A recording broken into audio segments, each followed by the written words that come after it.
Namaste. Good morning, good afternoon, good evening, wherever you may be across the planet, around the world. Oh gosh, another commercial popping up on here. Shush, silence. My name is Gregg Prescott from In5D.com. I always forget to mute the stupid commercial that pops up on here every time I go live. But anyway, here we are. Hello, namaste. Welcome to my humble abode. My name is Gregg Prescott from In5D.com. And we are going to get rocking here right off the bat because we've got a lot of things I want to cover. And then I'll open up the chat room and invite everybody in. I'll post a link right now too in the Zoom chat room. Or I'm sorry, in the YouTube chat room. And we'll get moving right immediately following that. So bear with me. Oh, geez. So I got to change that. on the link I put in the YouTube chat room, it says, join us in USN, us, typo, us in, join us in weans and theyans on Zoom. Join us, weans are having a Zoom chat, us in. Okay, yeah, let's change that. Yeah, I think you guys can figure it out though, right? Okay, so first things first. Ah, music. Okay, hang on.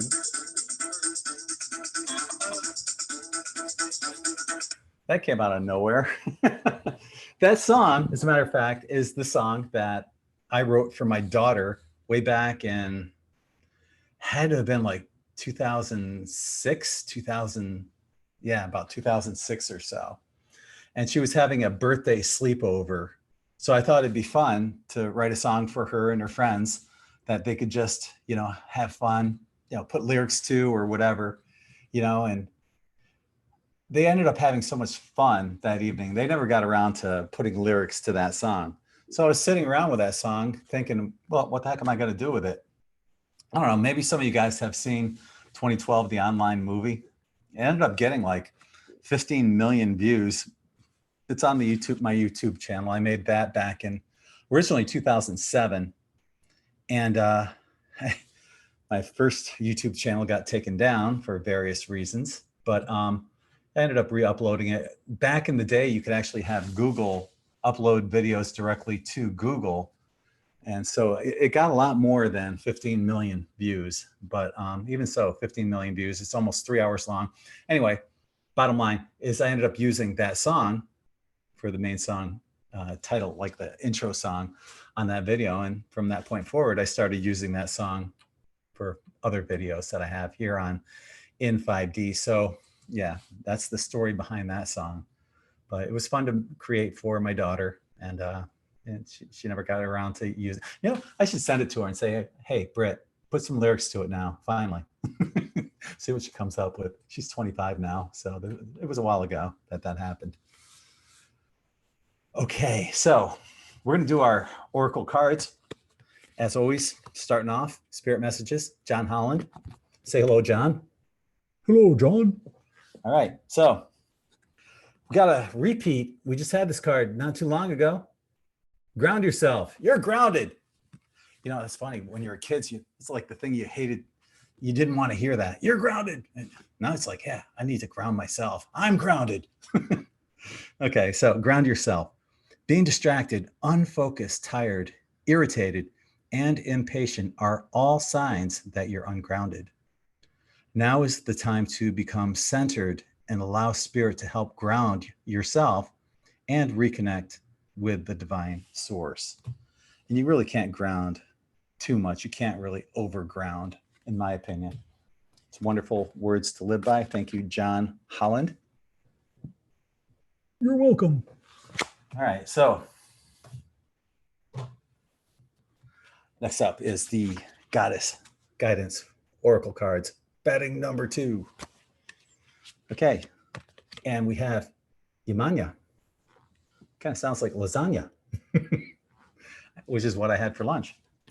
I didn't have Yamanya for lunch. I had lasagna for lunch. Although this card is kind of a little X-rated though, so. Anyway, she's a mermaid, and she's presenting a golden opportunity.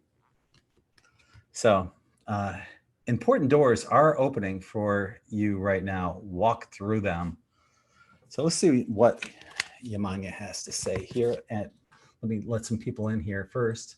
Have been waiting to get in. And we'll see what Yamanya has to say about golden opportunities. Okay, like the ocean, life moves in waves and tides. Timing is everything. So when an opportunity presents itself, you must dive in at that moment. Everything that you've done to prepare yourself will accompany you. Yet if you hesitate or procrastinate, another opportunity will surely come along, just as the tides wash in and out continuously. Like the ocean, life is rich with variety and beauty. Enjoy experiencing its various rhythms and allow all doubts to be washed away. Do not procrastinate. I remember that commercial. There was a commercial years ago I think it was an Army or just an armed services commercial. And this guy said, I forgot what the context of it was. And anyway, this guy says, I'll do it tomorrow. And all he hears is this echo, right? Tomorrow, tomorrow, tomorrow. That's a procrastinator. I'll do it tomorrow, tomorrow, tomorrow, tomorrow.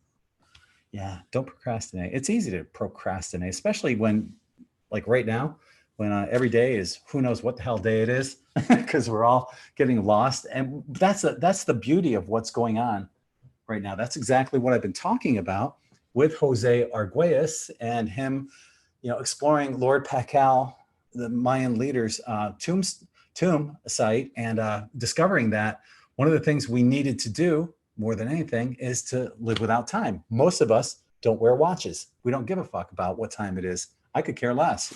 Or what day it is. I don't keep myself scheduled into little time boxes and stuff like that. That's why I try to come on at 7 o'clock. I try to come on every night, but who knows? I don't know. I can't promise anything, but I do try to make it like a ballpark time, but I don't like being caught in that cycle of time. So, and a lot of you don't either. And I noticed that most of you don't wear watches. Okay, moving on. Oh, got this. Speaking of mermaids, magical mermaids and dolphins is our next one. And our card is ready, set, go. We have a mermaid riding a whale. Okay, now is the perfect moment to dive in and embrace your heart's desire. Okay, I'm good with that.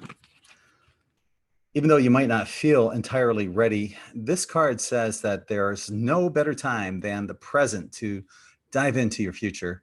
You're advised to take both big and small steps to move in the direction of your dreams. Push aside everything unrelated to your life's mission. Adjust your schedule so that the bulk of your time relates to your priorities and goals. Delegate tasks to other people. Boy, that's something I need to do. And and hire someone to assist you. I need to do that too. Your responsibilities will still be met. You'll be happier. You'll enjoy greater self-esteem, and you'll attract more abundance in the long run if you jump in and follow your heart. Also, stand in that vibration of truth, love, and light too, because a lot of people, they're afraid to. They're afraid, what will other people think of me? My opinion is IDGAF. I don't give a flying, I don't care.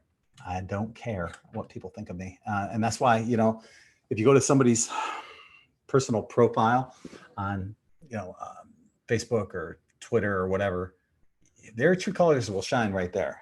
Are they being true to themselves? Are they being that spiritual powerhouse that they know they can be, but are hiding behind, being afraid to put that stuff out there. Don't be afraid. Stand in that power. Stand in the vibration of truth, love, and light, and be you. Be the leader that you're born to be. Okay, next up, we have, this is really interesting. I drew 3 cards, tarot cards, and these are from, once again, Deborah Blake's Everyday Witch Tarot, which has beautiful, beautiful artwork. And this is really interesting because what I drew were 3 major arcana cards. And that's really rare for that to happen. Usually the odds of that happening are like 1 in 4, somewhere in that area. But we drew 3, and this is what we got. All right, leading off, first one, Wheel of Fortune.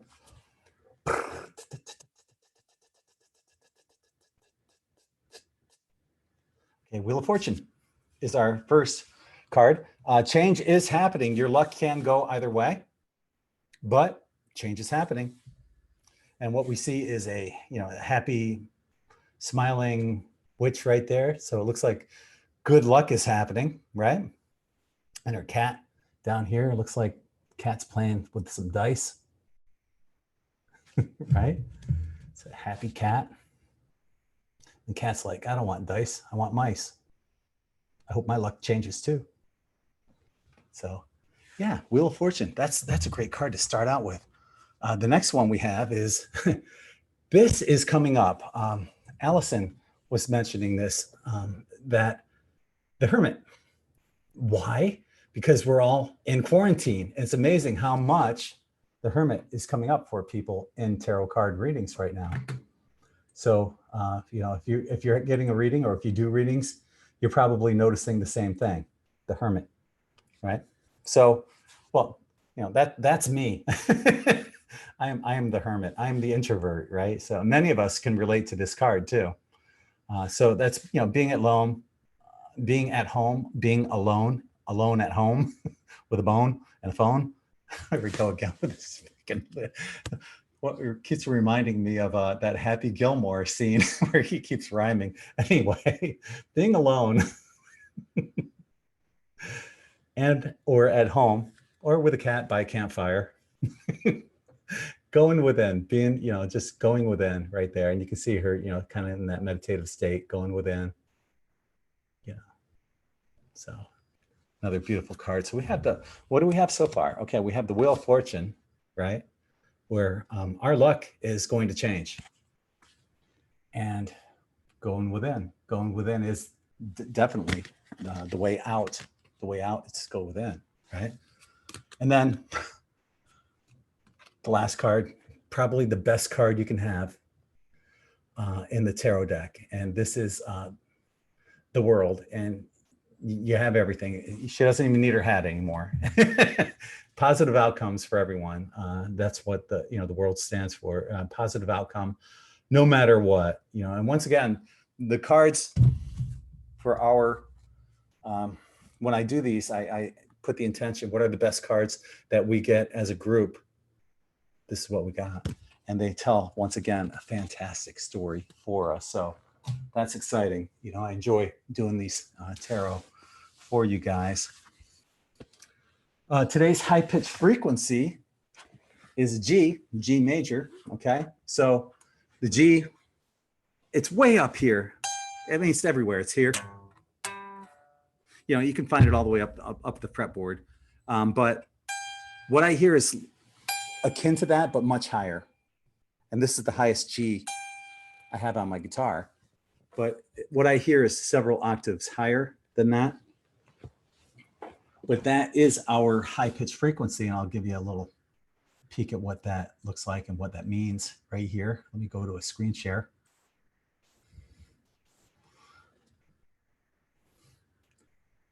Okay. So today's high-pitched frequency is a G major. That's the throat chakra. I speak is the mantra. Mercury is the planet connected with it. Communication, creativity, expression. Everything rustic, idyllic, and lyrical, every calm and satisfied passion, every tender gratitude for friendship and faithful love. In a word, every gentle and peaceful emotion of the heart is correctly expressed by the key of G. That's beautiful. So what you may find is, today's your day to speak your truth. And here's some wonderful ways to, if you're curious about learning more about the throat chakra, and here's some questions you might want to ask yourself. Perhaps there is someone you need to call or someone who hasn't heard from you in a while. Today's an opportunity to communicate your intentions, thoughts, and feelings to yourself and others. The throat chakra is a reminder to speak aloud of what we desire and want in our lives. So highly recommend. Oh, you may also get that tingling on your crown chakra. That's another way of, some people hear the high-pitched frequencies, other people feel them. So not the crown chakra, but you may get like a cough in your throat. I'm sorry, it was throat chakra today. Crown was yesterday. But yeah, you may have to clear your throat. You might find yourself coughing, that kind of thing. So throat-related things you may find going on. And I just checked, when I do these high-pitched frequencies, I check them right before I come on. So that was the most recent high-pitched frequency. And what I'll do is I'll put these are articles to help you with the throat chakra high-pitched frequency. Put these in the more info section of this video. And real quickly, be sure if you enjoy this kind of formatting, these kind of spirit chats, and want to help support us, you can do so by checking us out at In5D Quantum Tie-Dye, where we have these amazing shirts. Somebody actually came through and bought just about every one of the 2XL. I think I have 2XL shirts left. So I'll be making more shirts tomorrow. So I'm looking forward to doing that. Anyway, yeah, check us out there. These shirts are amazing. They're just loaded with tons of energy. These particular ones, the all chakra, quantum, crystal, and gemstones, have two different gemstones in the dye of each one of the 7 chakra colors. On top of that, you have the quartz crystal sand from Sciatica that's put into the dye that magnifies those gemstones and crystals. So you have these shirts that are just loaded with energy, and I'll be having a lot more coming out here real soon too. So check that out. Another way you can help support the channel is to check us out on Patreon. That's patreon.com/In5D. For as little as $1.11 a month, you get your name listed on the Eternal Wall of Gratitude. Plus, you get updated for videos like this. You guys are the first ones to know. For $5.55, you get that, plus ad-free articles and the Insiders Club private chat. On Wednesdays. On Zoom. First Wednesday of the month. And that's coming up in a couple weeks. And for $11.11, you get all that, plus afterthoughts, exclusive mid-month energy report video. And there's other tiers you can check out as well, but any support is greatly appreciated. Seeing how we're getting shadow banned like a SOB, heavily shadow banned. So any way you can help or share is much greatly appreciated. Let's check out the Schumann resonance, the Schumann, right here. So check it out. Well, there has been in this weekend, the quantum healers have been getting together and putting together, this event for the weekend, and perhaps that's being reflected here in the Schumann resonance. So let's take a look at it on a bigger picture. So yeah, look at what we have going on right here, and we're still in the midst of something that's happening right now. This is where we left off yesterday, and we saw these anomalies going on here. Remember yesterday too, and for those who didn't tune in yesterday, we pointed this out. Normally we've been watching like this right here. We're seeing this dot, dot, dot, dot, dot, kind of like a Morse code thing going on right here. But now what we're seeing is it's going vertically as well as horizontally. So we have these vertical ones going right here, right here, right here. So we got this Morse code going on all over the Schumann, and we had something big going on here about, I don't know, 15 hours ago. And there's still something going on. We're in the midst of something that's been ongoing for a while here. So that's pretty exciting. One last thing I do want to cover too is something that's called a third eye mirror meditation. And I'll leave a link for this in the more info section of the YouTube video. I'm going to post a link right now to people if they want to join us here on Zoom. That link will be gone on YouTube by tomorrow. So anyway, the third eye mirror meditations, you're going to see faces when this happens. So, you know, how many faces will you see? You know, what happens is you'll see faces from your previous lives, faces from the collective, aliens, fairies, people of other races, and other times you may even see demonic images, but don't be scared because they cannot harm you.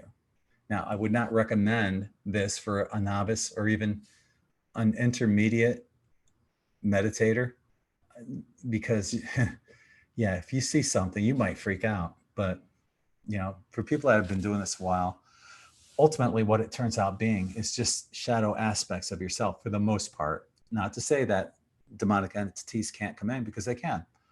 But for the most part, it's just shadow selves of yourself, right? So before you begin any meditation, I also have a link that I want you to check out. It's called Meditation Techniques, What to Do Before You Meditate.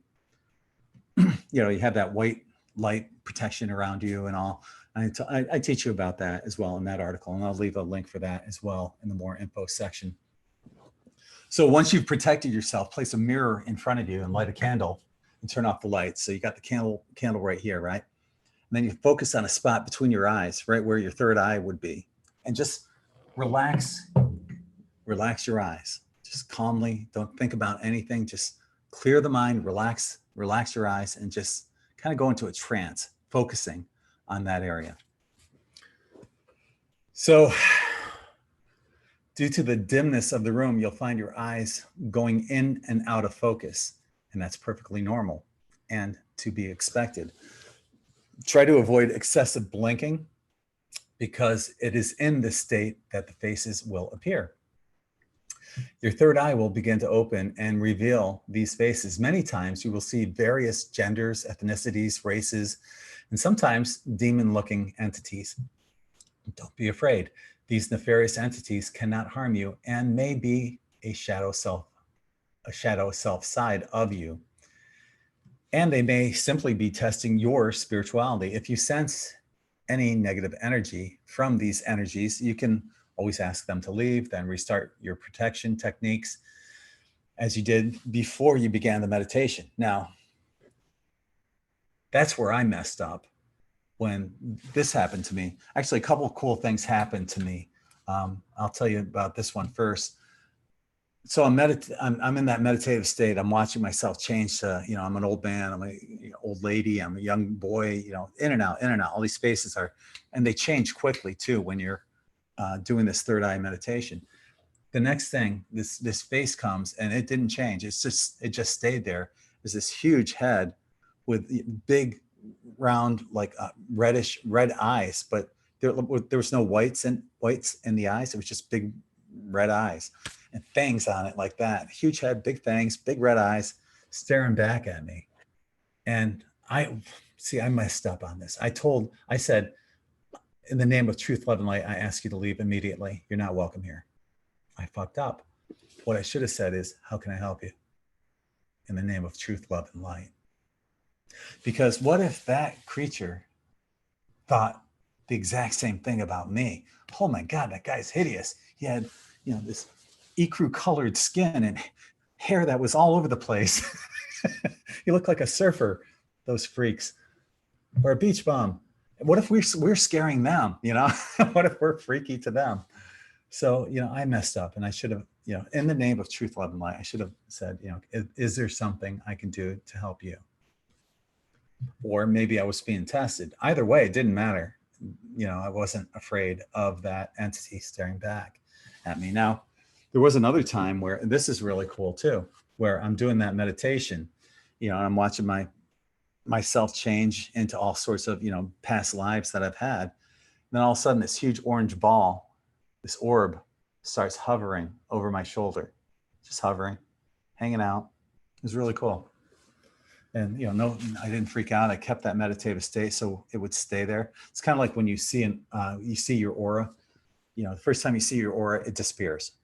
And then you learn how to hold that and eventually see your outer aura, which is out here, from here to out here. And as soon as you see that outer aura the first time, it's gone. But eventually you learn how to hold that as well. And you're able to, you know, keep that outer aura extended. Same thing with, you know, when you do this third eye mirror meditation, and you see something like that, an anomaly like an orb hovering, if you don't get excited, it'll just stay there as long as you can maintain that peacefulness within yourself. So in my own experience doing this meditation, I've seen many different ethnicities and races, as well as both genders.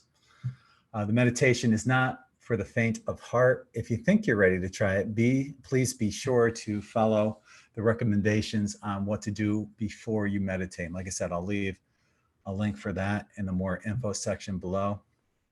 It's really quite fascinating to see the many sides of yourself, as ultimately you are a spiritual being having a human experience while incarnating many times in various ethnicities and races and different genders. And through this meditation, they will all be shown to you. I think that's about all I wanted to cover right now.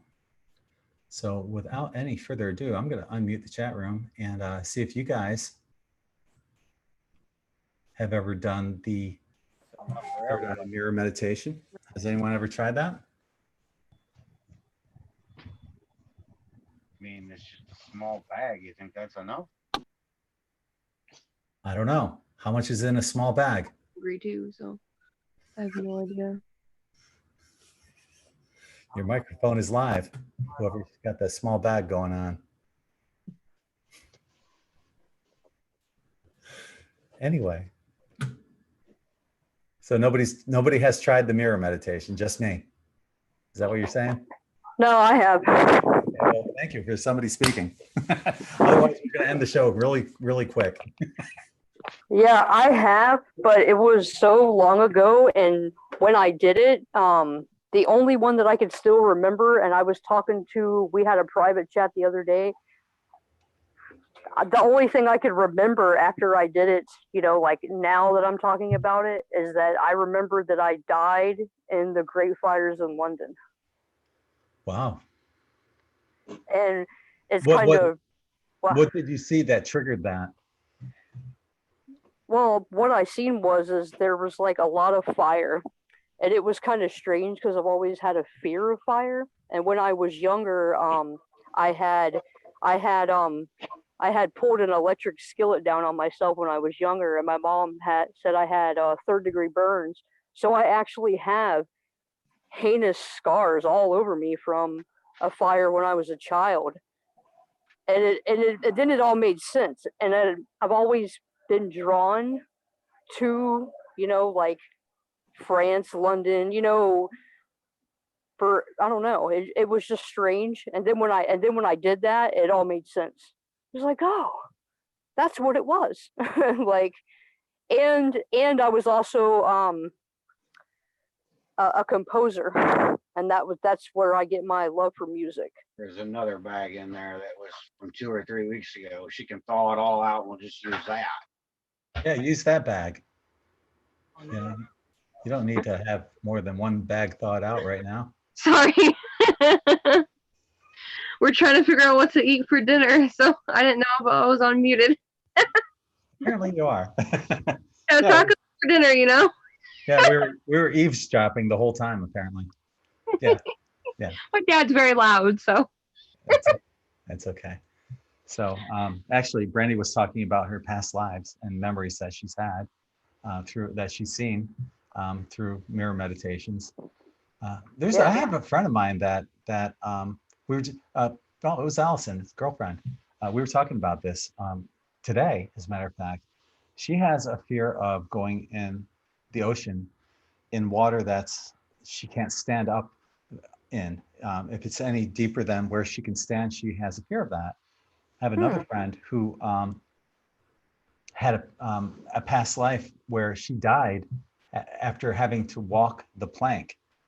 And that triggered a memory within Allison where she instantly realized that's what happened to her. She had to walk the plank, but not only that, the person that walked the plank in front of her, there were sharks below that were circling around and eating the people that had to walk the plank.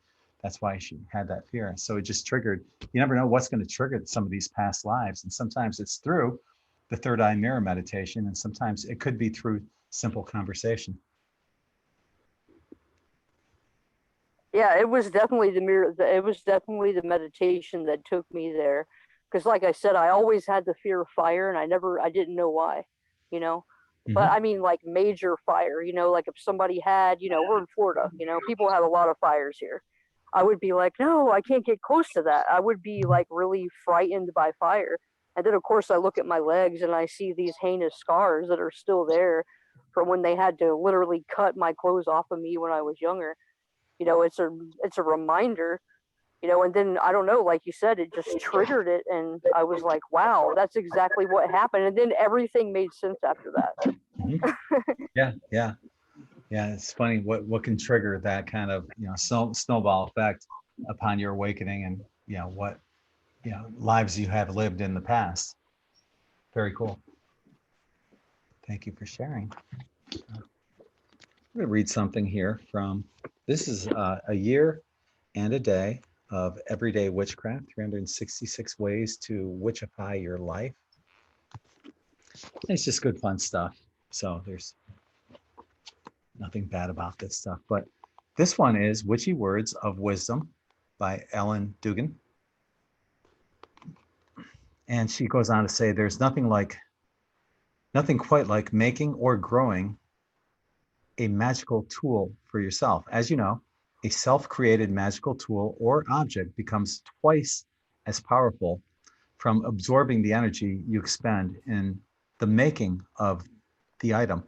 So even if you're making like a orgone or something like that, if you're making orgone, it's twice as powerful if you make it yourself, like what Desiree does.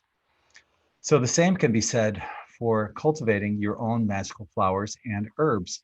As you sow, raise, and then harvest your herbs and plants, your energy has seeped into the plant every time you touch it. Now all that energy is waiting to be programmed or released. Now in the day before, you know, I read these every day. I didn't read this yesterday to you guys, but it was interesting because in yesterday's, here's the tip that they gave, which is really cool. It said to make the most of the energy that comes from the starting of new seeds, plant a couple seeds, maybe for herbs or whatever you want to do actually. And you can use your magical work, whatever you use in your magical work, and tuck a piece of paper into the soil as you do so. On the paper, write down something you would like to grow and increase in your life. So just simple white magic that you can do to help yourself prosper and bring to fruition whatever it is, whatever seeds you want to plant and grow. So cool stuff from Deborah Blake. This is the same woman that I had the tarot cards from. So actually also have some a bunch of her books too that are great. These are like, here's a spell book. It's only white magic, and I wouldn't recommend using any magic, period, unless you ultimately really need to. But you know, the only thing I used on there was a banishing ritual from people that were trying to harm me, and it works. So outside that, I would not recommend doing anything like that. It's unnecessary. And you can manifest anything that you want anyway without magic. So moving on, anything you guys want to talk about today?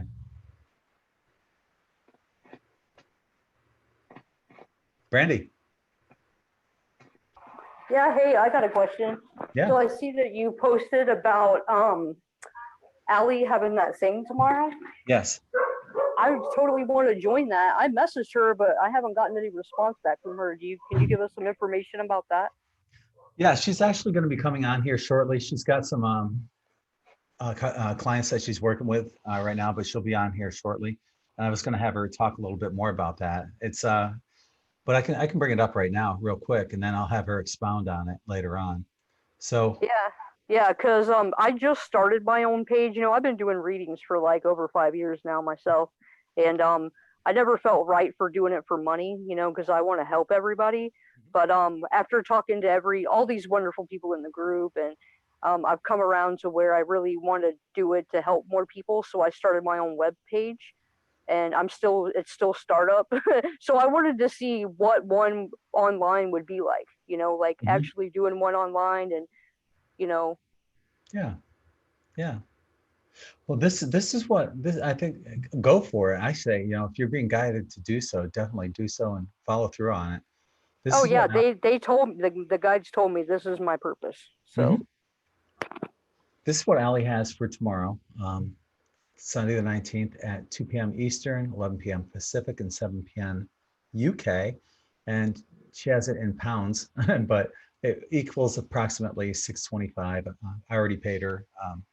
You can pay on PayPal, and it converts it for you. So that makes it easy. So on Zoom this coming Sunday, Allison will be running an evening of mediumship with Jill Page. Meeting will open at 7 p.m. Starts officially at 7:30 p.m. She hopes that you can join them. It's only £5, $6.25, give or take. If you'd like to join in, inbox, send Allie a message. Here's her Facebook page. So, you know, send her a message, and she'll send you a link to Zoom. Click the link, get the password, and you're in. So I'll definitely be there, and we'll see who else will be joining. Oh, look at that. How hey, about that? wasn't it 2 p.m. Eastern though? Right? Isn't it 2 p.m. for us, or? Yeah, 2 p.m. Eastern, 11 Okay. Pacific, 7 p.m. UK. So yeah, Oh yeah, I'm that's what it super said. Yeah. excited. Oh yeah, I should have changed this because I took it directly from her page. I should have changed, converted the times here. So the meeting will open at 2 p.m.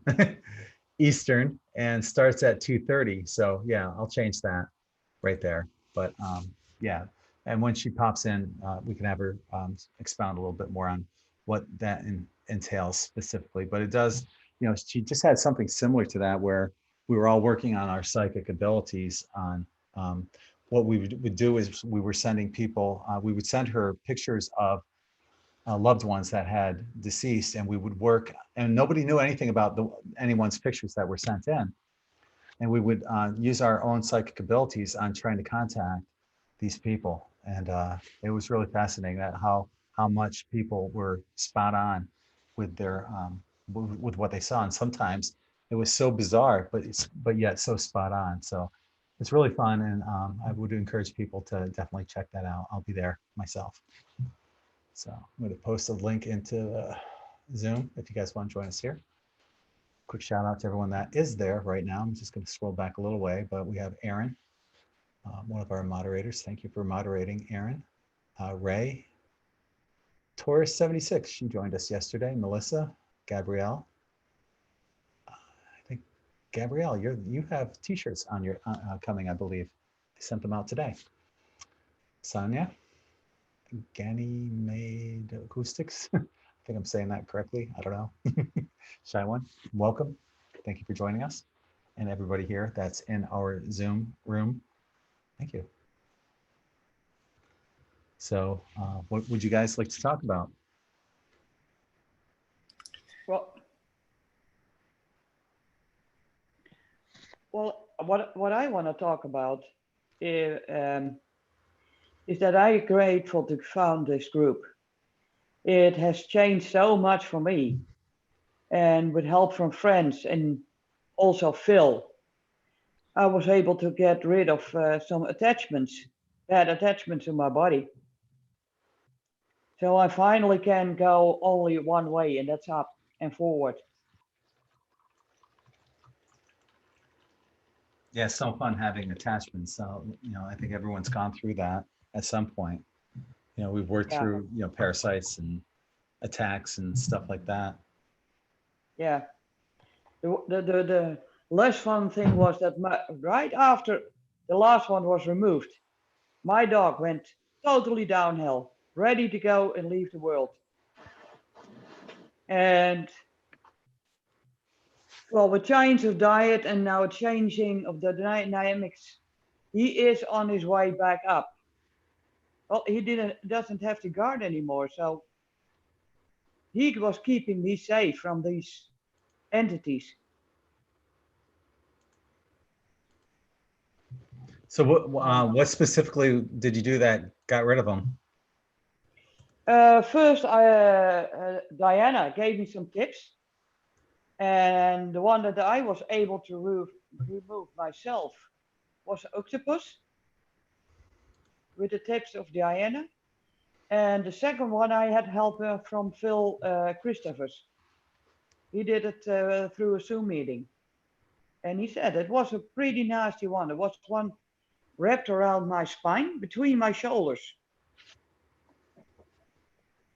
And when that spirit chat that was invaded, one was talking about third eye and the fourth eye, and it felt to me it was what he was talking about was like a time lapse.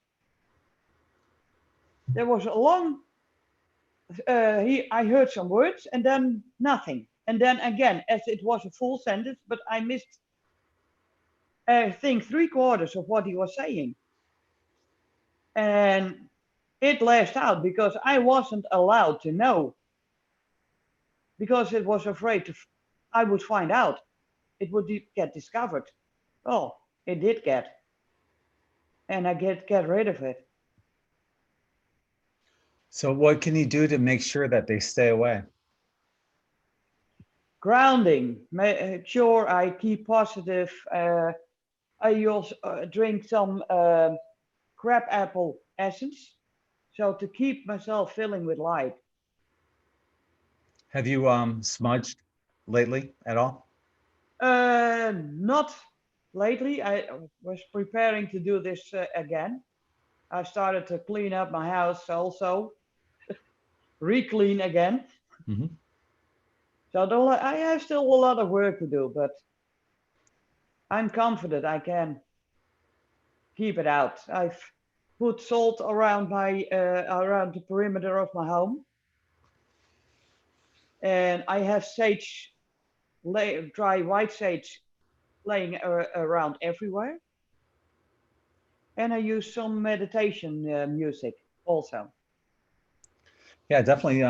Light some of that sage. Go around to every, the whole inside of your house, in every room, the perimeter, the inside of the room. Just sage the bejesus out of it, and you may also want to consider laying like tiny crystals around your house, quartz crystals around your house to help protect it as well. Yeah, I will get them as soon as possible. You can use salt too. Oh, I'm sorry. Yeah, I know. I have done that, but I'll have to buy the better stuff for it. I use normal salt now as a starter.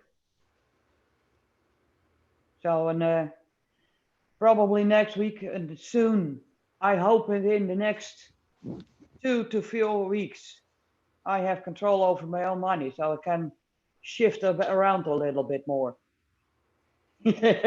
Hopefully. Wish you all the best on that. Yeah. So Karen, I see you're here with us tonight. She's away from the... Hi. There you are. You're hearing all sorts of high-pitched frequencies. Tell us about them. I think the important thing for people to grasp is, I think I texted you about it too, because I even ran up to a friend's house, emergency, to take her some stones and stuff, because she lives on the 2nd floor and she's not able to ground enough and she's not feeling good. Is when whatever frequency that you're moving at, your frequency, your personal frequency, and I'm not talking about I gotta get this stuff. I'm not talking about the, frequencies of the different frequencies that make up your organs and make up your being, but your overall frequency, okay? Then So that's vibrating in your system, whether you feel it or not. Then you have the frequency of what's coming in. And today I got reminded of when it came into my ears. I don't know if you've had this happen, Greg, but when it comes into my ears or shoots through your head, your sinuses can hurt, or your jaw can go off, or anything to do with that throat chakra that you haven't spoken can start vibrating as well. So then you end up with 3 oscillations of frequencies. Wait. You said your body and you had the one that's coming in. What's the third one? The third one is the trigger one, the one that's holding energy. It is vibrating at a different frequency. So when we Wait. When you say holding energy, do you mean blocking energy? Well, it could be, it varies as the person, but yes, somehow the energy's gotten bottled up in that area. Okay. So for some, it could be their heart is palpitating. For some, it could be their guts going off. For some, it could be leg cramps. Everybody's different. But what's happening is these frequencies, we've had 3 tone changes already today. And they're vibrating at such a high pitch that, of course, they're resonating into our system. What you don't have a choice about it. It goes through the walls, it goes through the building, it goes through the earth. So it resonates, it comes in, and just like tuning forks, if you have another tuning fork at a different frequency, the 2 are going to make like some kind of oscillating together till they harmonize. But when you have a third or a fourth or other blocked areas in the body, this frequency wants to get through your system and ground. Okay, so you're going to have experiences that, like my friend, it looked like what really caused it was the dental work, but it wasn't the dental work. She hasn't spoken her truth most of her life, and her jaw is all cramped up. So we have to think about how on a deeper, much deeper level, these frequencies, when they hit us, how they're affecting us, because they're not affecting us on the physical the way usually our stories look like on the physical. Like for my friend, it looked like it was the dentistry. Well, she went back again and her dentistry was perfect. There was nothing wrong with it. It was her bite, her jaw that was causing the issue. So we have to look at the physical has symptoms. It has the story behind it. Now, can you drop the story? Can you go deeper into it and look at the cause on a much deeper level? So these frequencies are, they're just like, wow. Magenta Pixie the other day posted a little blurb, fasten your seatbelts. And yeah, fasten your seatbelts is right. This is really coming in. And it's not just one kind of frequency. New waves started up yesterday. A new wave at 7 a.m. started up. And that 4 o'clock wave is coming in on a consistent basis. So a lot of the chats, they start at my 4 o'clock and like, no, I can't hardly talk. I'm just, so we have to, consider that these frequencies are here to come in no matter what. And as you allow yourself to feel what's going on in your body and let it move through, like I can feel exactly where it is as it's going through. You know, some come through very fast, some come through slower. And so none of them come through at the same kind of rate or timing. The 4 o'clock one that's hidden, not hitting, but moving in through us right now is extremely, it's long, 8-10 hours. It goes and goes and goes and goes. And how do I know that? Because the crackles on top of my head do not stop. And I tried, and always at night, it's like, why does this stuff always come in at night? So I'm trying to go to sleep. I'm trying to go to bed. And I've learned to go inside of the energy, literally get inside of it to relax, rest, and surrender to it and let it move so I can go to sleep. So this is serious. Yesterday, you just made me think about something. I was taking a shower. It was probably, I don't know, 10 o'clock, probably 7 a.m. your time. I was taking a shower. I ended up sneezing 4 times for no reason. I don't usually sneeze for anything. I hardly ever sneeze, but I sneezed 4 different times. It wasn't consecutively. I'd sneeze and just a minute later I'd sneeze again, just, yeah. So I was wondering, what was going on there, but like you said, maybe these are some triggers that are energy's being held back somehow, some way. Maybe that has something to do with it. Well, our cell memory is down to our DNA memory, and this is going to bring up things we don't understand because we can't. I mean, no matter how psychic we are, can't look at everything all the time and know where it comes from. And we can try to resonate with it in the sense that we understand it's for our highest and best good, and know that it's clearing and it's uplifting us. So if anything that's uplifting us is leaving the old behind. So with that upliftment, it's like taking the lead out of, the old paint, taking the lead out of the old gas that we used to run in. And now we're having the Holy Spirit as a pure source into our systems. So that also changes as our breath changes, as our breathing changes, as our, heart rate changes, because the frequency changes. It all circulates our system in a whole new way. It's intense. So what do you do to assimilate these energies when you feel or sense a trigger? Yeah, Gary's impressed, by the way. I agree with you. Thank you.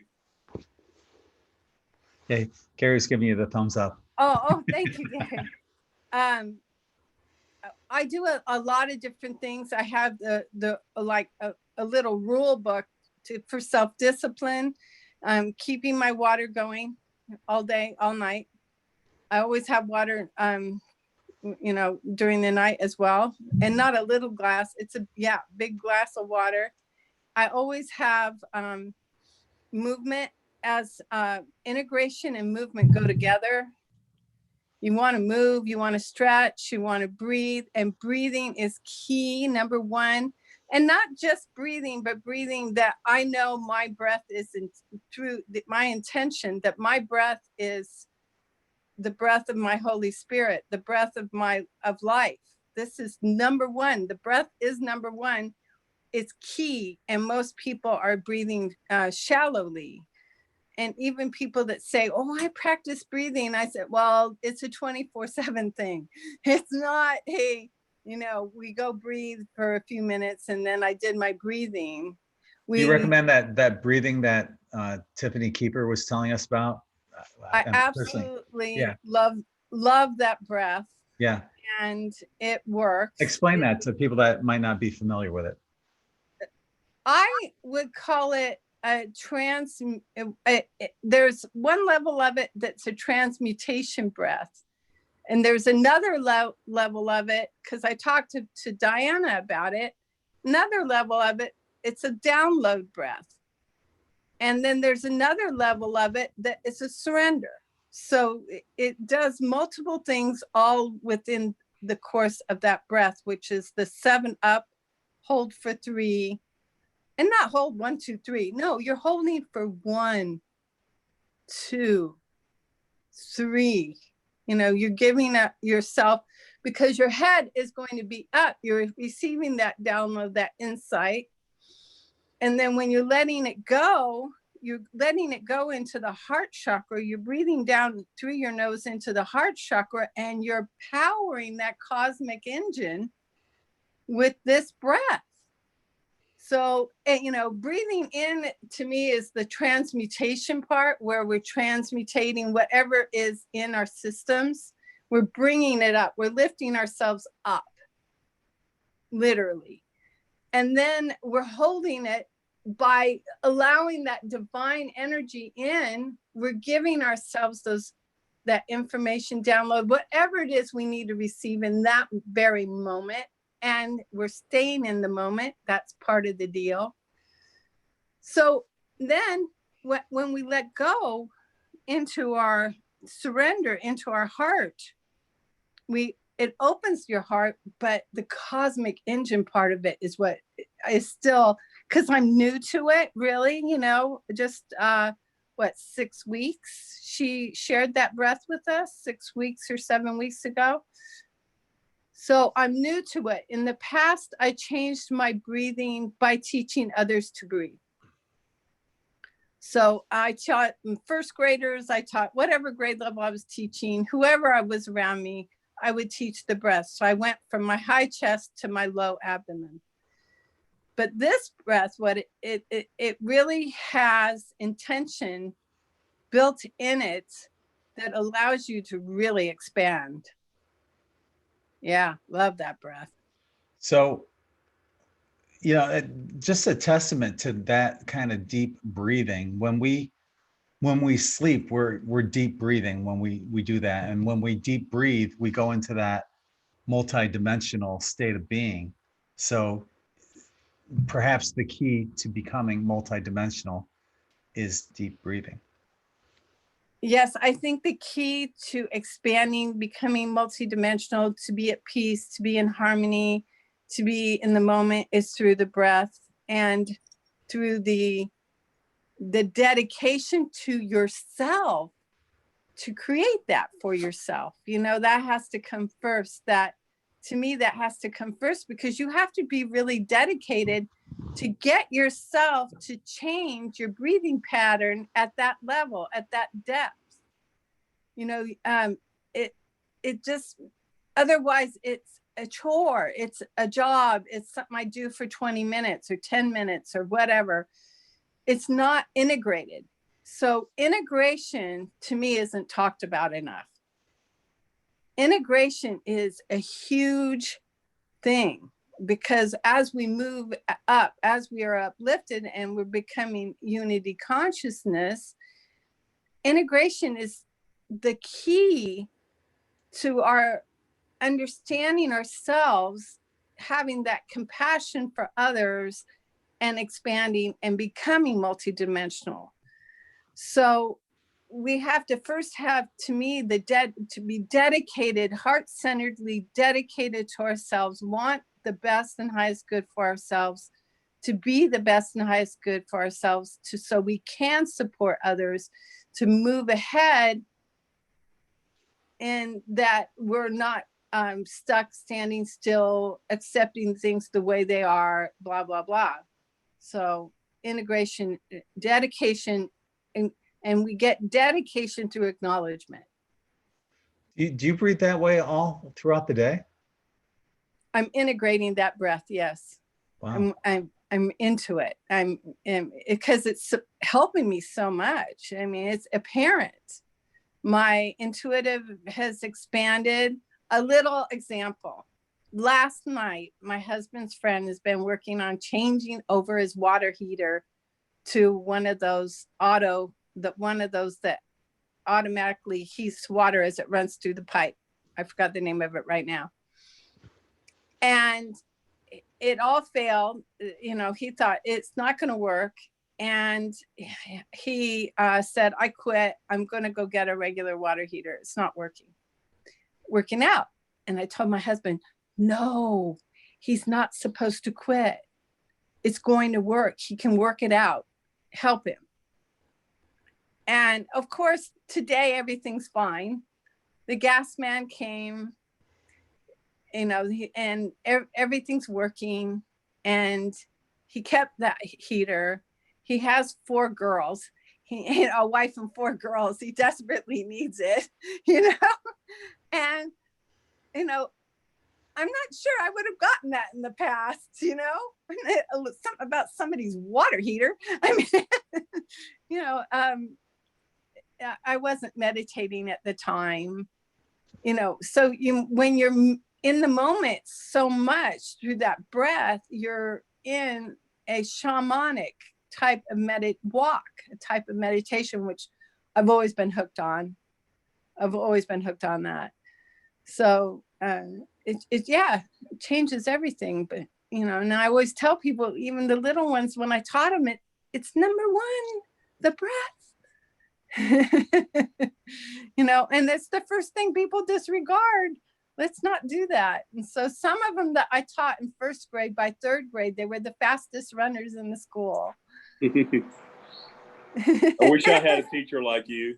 Yeah, it was fun too, because I got to play Simon Says with them, and it gave them breaks throughout the day, and it helped my discipline tremendously. You know, it gave them a space in between the lessons that was a physical activity, a fun activity, and me teaching them the breath, which made me feel better.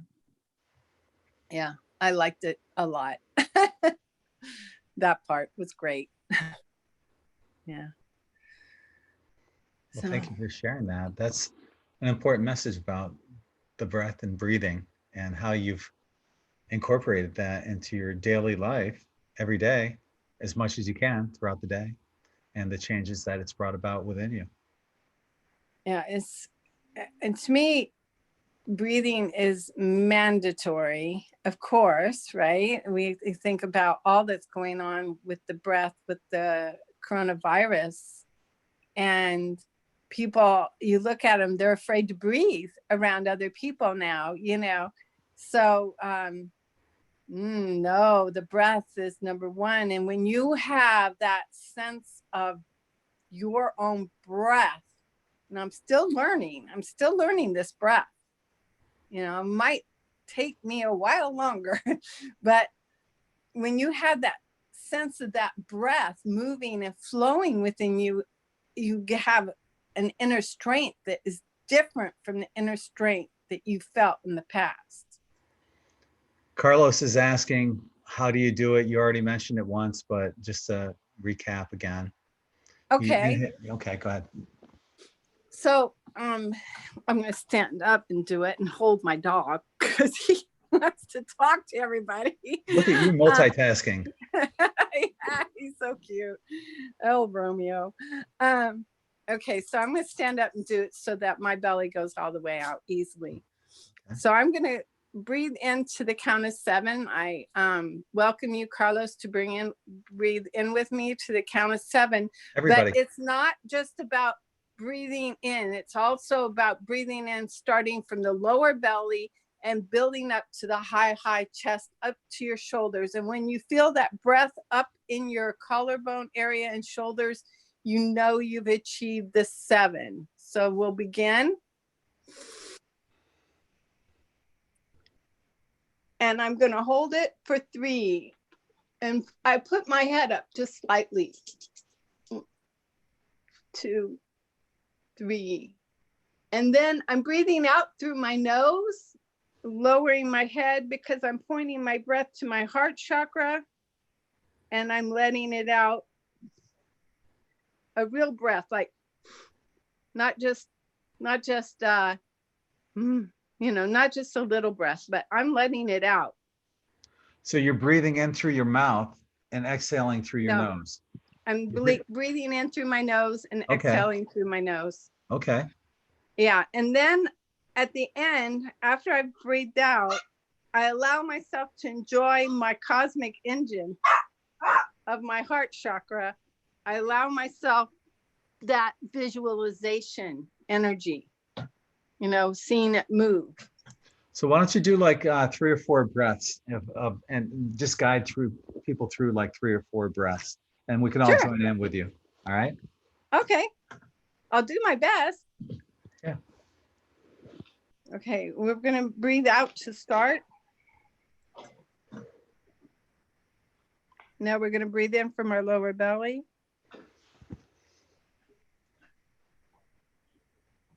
Make sure you feel it in your collarbone.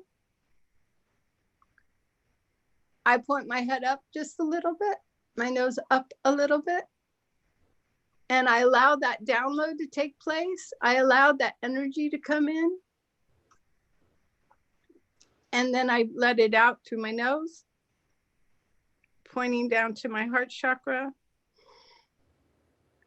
I allow myself a moment to see that cosmic engine, that light moving in my heart chakra. And again, breathing deeply all the way up, holding it for 1, 2, 3, and out through the nose. And I check out that heart chakra, that cosmic engine, and breathing in.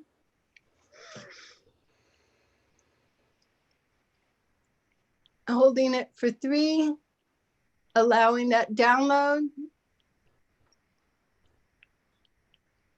and letting it out to that cosmic engine of your heart chakra, allowing myself the energy of that heart chakra, and breathing in.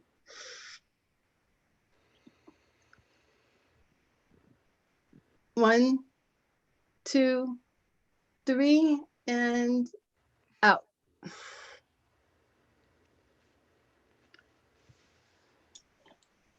Okay. Is that okay? Yeah, that was great.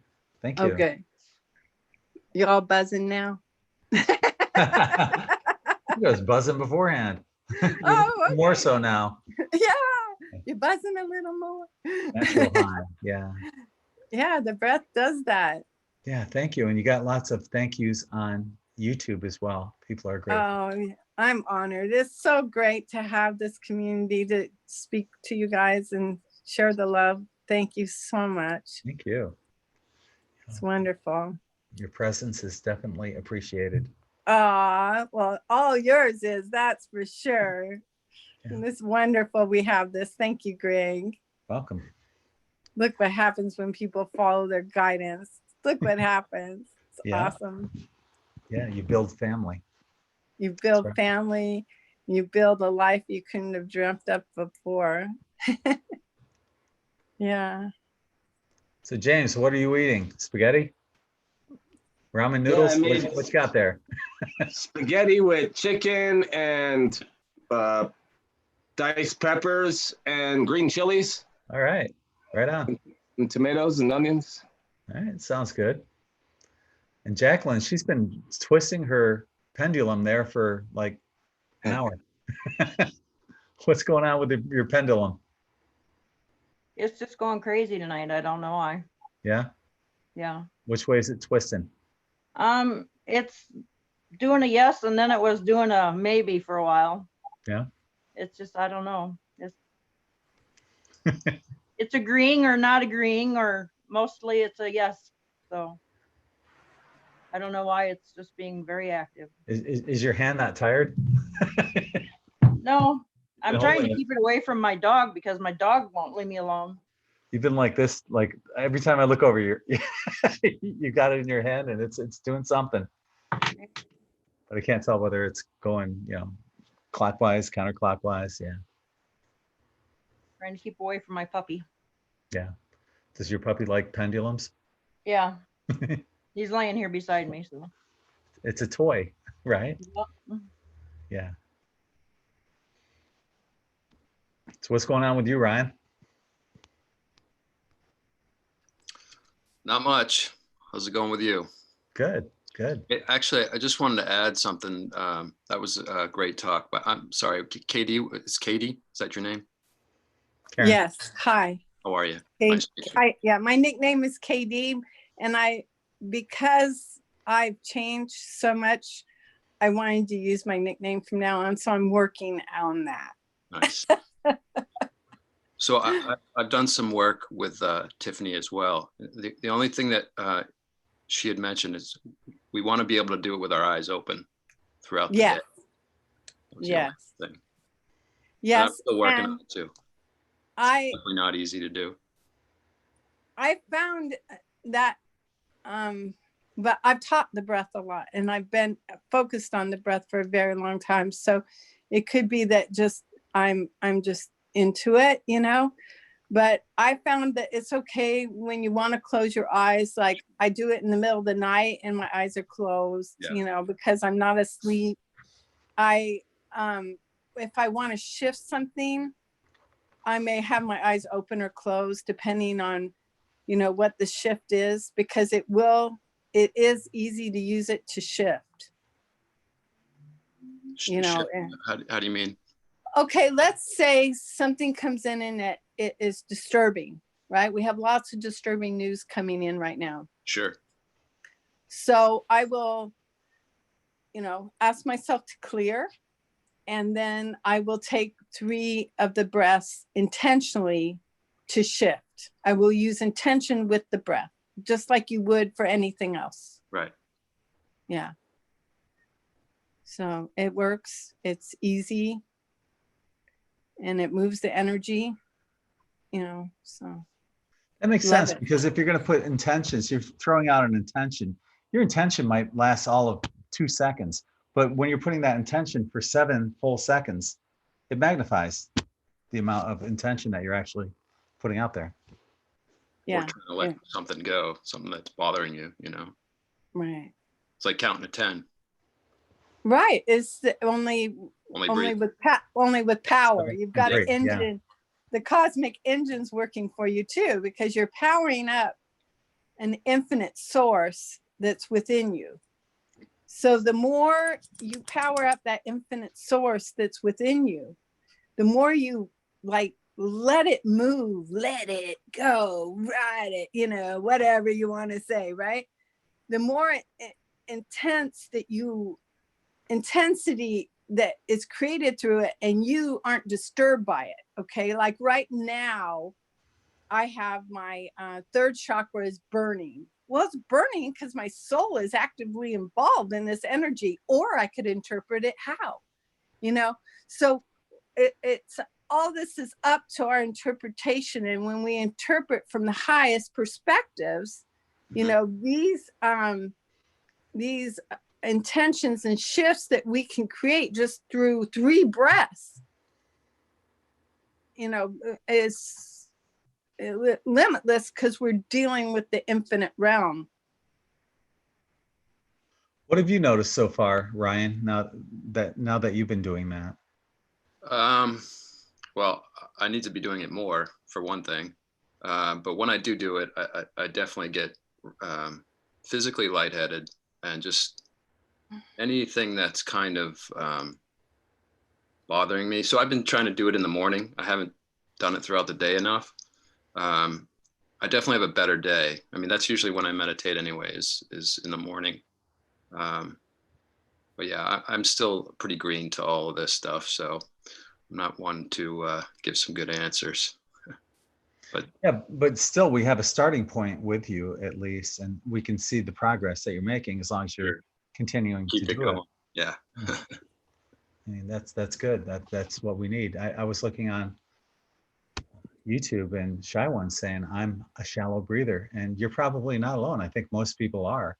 It's probably one of the reasons why you, Ryan, probably started doing this. I think most of us are shallow breathers initially. Yeah, well, I noticed a long time ago. I found this guy. He's a bodybuilder or something like that on YouTube. I think he's down in Florida. But he would always, excuse my language, he would always say, breathe from your balls. Found this guy.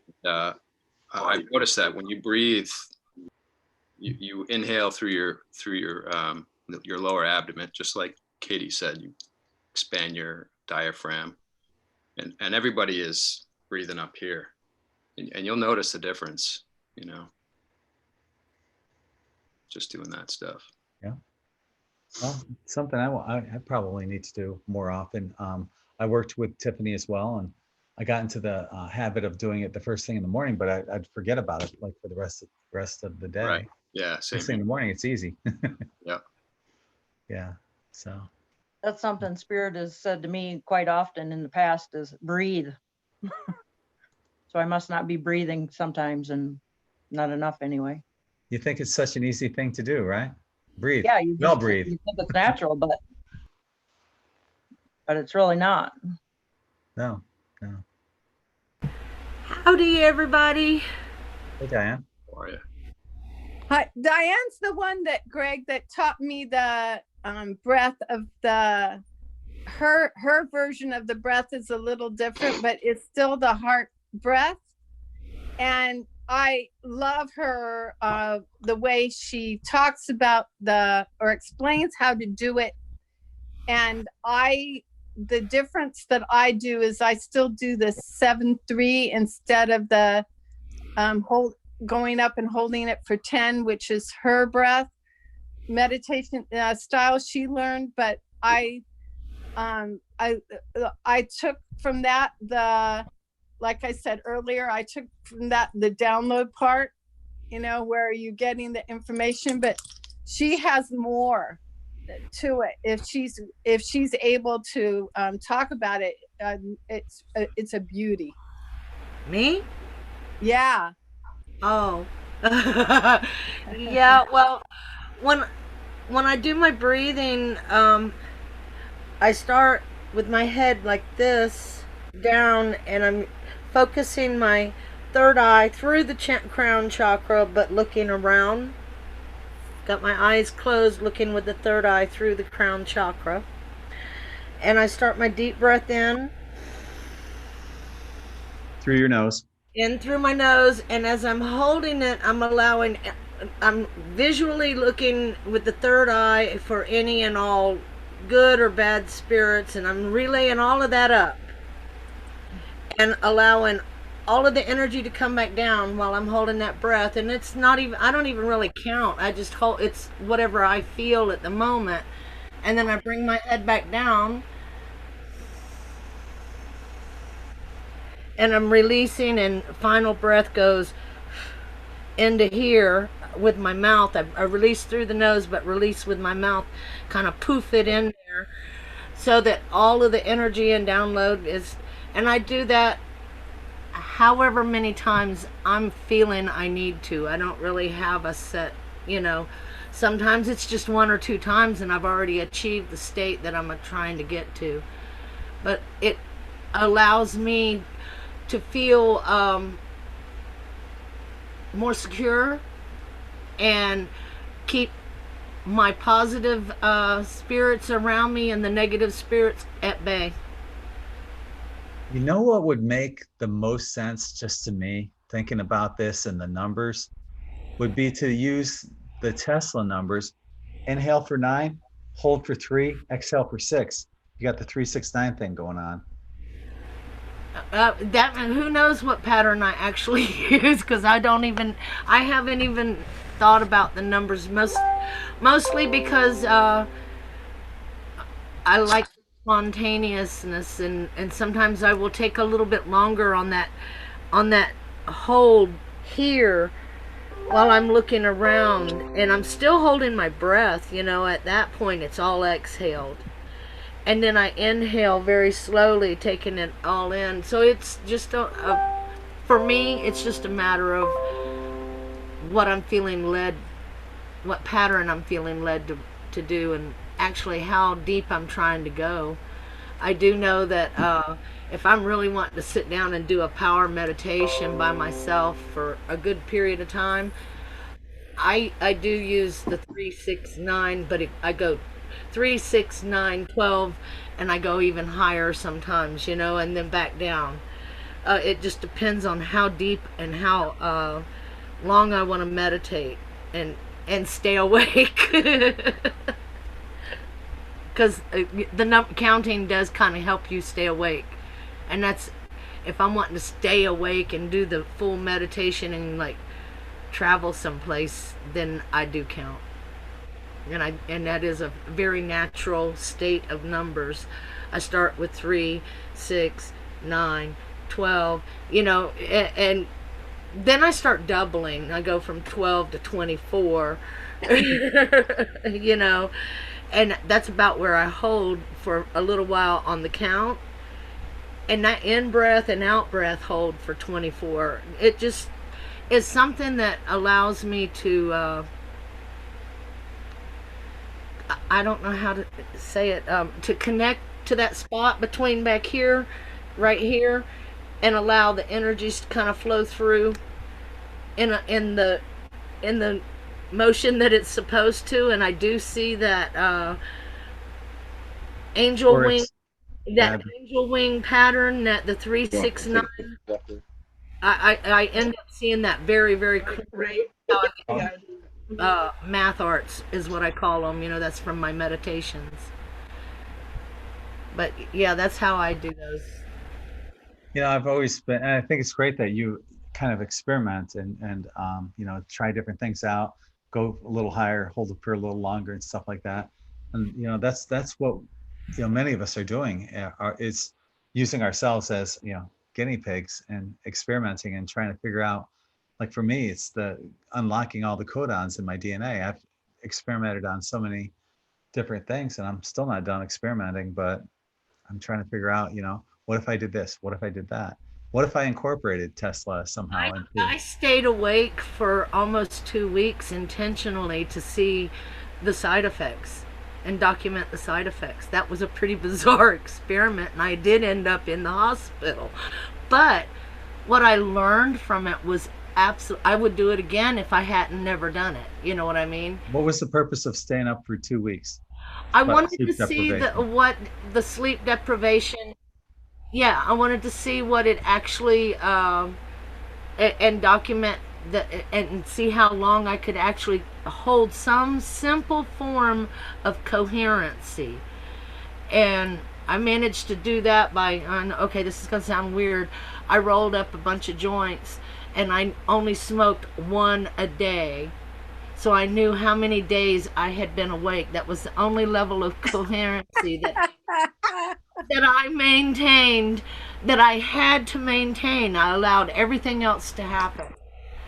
But I did stay on the practice of, lit that, and believe me, I lit that joint at sunrise. You know, and it was gone by the middle of the night, of course. So after like 5 days, were you starting to get visions and stuff like that? Oh yeah, and yeah, it was kind of crazy. And you see things, you see. I don't know if it's. I can't say if they were actually there or not. They really seem to be there, and you definitely do go to different levels of. What seemed to be there, or who seemed to be there? Whoever they were. It was a whole lot of different visitors that I had, and not all of them looked human. Some of them were just balls of light, but they were communicable. I mean, you could talk to them. I mean, I had a good old time, believe me.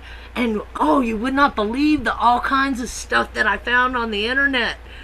And whenever I, came home from the hospital after waking up, I need to go to sleep. I mean, I really did. At that point, I could not get to sleep. I could not make my body go to sleep. I spent 7 days in Happy Land, and then the rest of the time, I was trying to go to sleep and couldn't. They were keeping me awake. So, I mean, we do need to sleep. But yeah. How long did you do that? Total of 14 days. I managed to, well, they couldn't even, a lot of drugs. Breaking up. They were. You're breaking up. I can't hear it. Me neither. Sounds like Charlie Brown's speaker.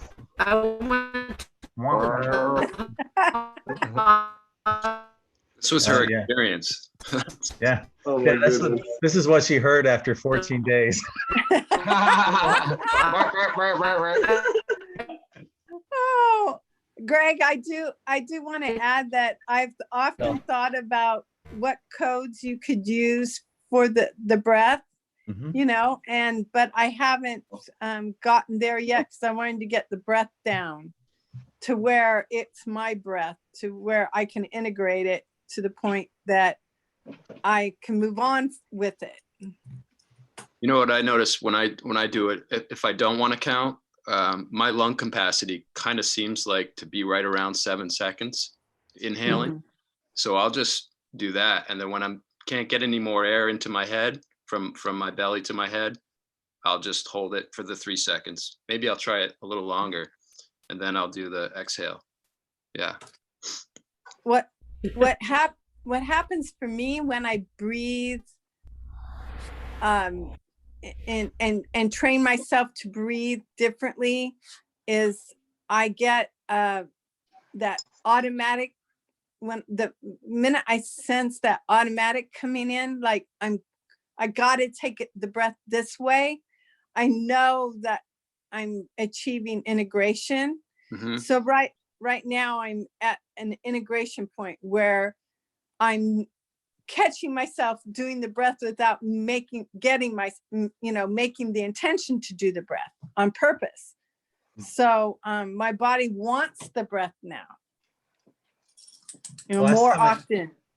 Yeah. Last time I breathed like that, the exhale was ear. You notice the H is silent in here when people are. Maybe that's why I got it down pat so much, man. Right? Yeah, I don't know what happened to you, but you sounded like Charlie Brown's teacher there for a minute. Did I? We kind of thought that that's what you were hearing and seeing, you know, after 14 days. Wah, wah, wah, wah, wah. But I did learn a lot, though, and about myself, if nothing else, you know, because who was sitting in the chair next to me? Probably me. You know what I mean? Probably a facet of self. So, yeah, and I got some pretty mean me's. I do know that, and so. Karen's laughing. Those orbs were probably aspects of yourself as well. Who knows? That's what I kind of, after I, had a chance to sit back and think about it and everything, I kind of felt like it was just a wake process of interacting with self that we do when we're sleeping. And that was kind of, and then I'm like, hey, that's kind of cool too, because just gave me a whole different aspect. We have to sleep. That means that reality is as real as this reality.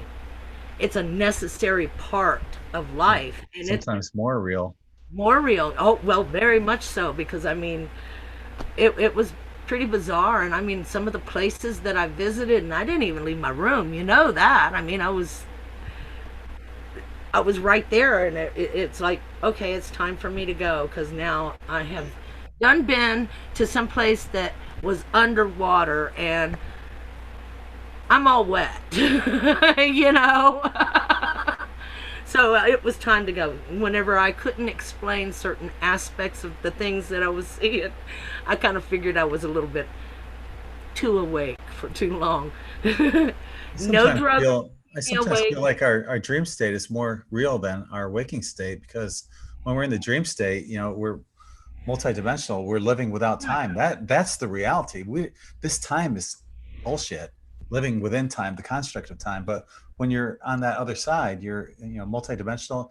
You have no idea what time it is. You're not wearing a watch. You don't look at your wrists. You don't. It doesn't matter. You don't know what day of the week it is. The interaction is not existent. Like a dream. That's reality. Yeah. And I thought it was kind of interesting. I wouldn't suggest it without letting somebody know that you're going to be doing it, and having your little plan set up. I could have planned a little better before I did the actual experiment, but I wouldn't say not to do it. I would just say do it with a little better planning than I did, an outside control factor, that knew. I didn't tell anybody. I did it by myself. I get a little, oh, I got an idea. That sounds cool. Let's try it. You know, and there you go. Who's the let's? Just me. Oh, well. That's what you get when you spend too much time alone. Oh no, what has Di been doing these past few days, huh? Are there stories of you know, Vietnam veterans and war veterans, you know, up all night trying to, you know, do lookout and start seeing things along with whatever else they saw?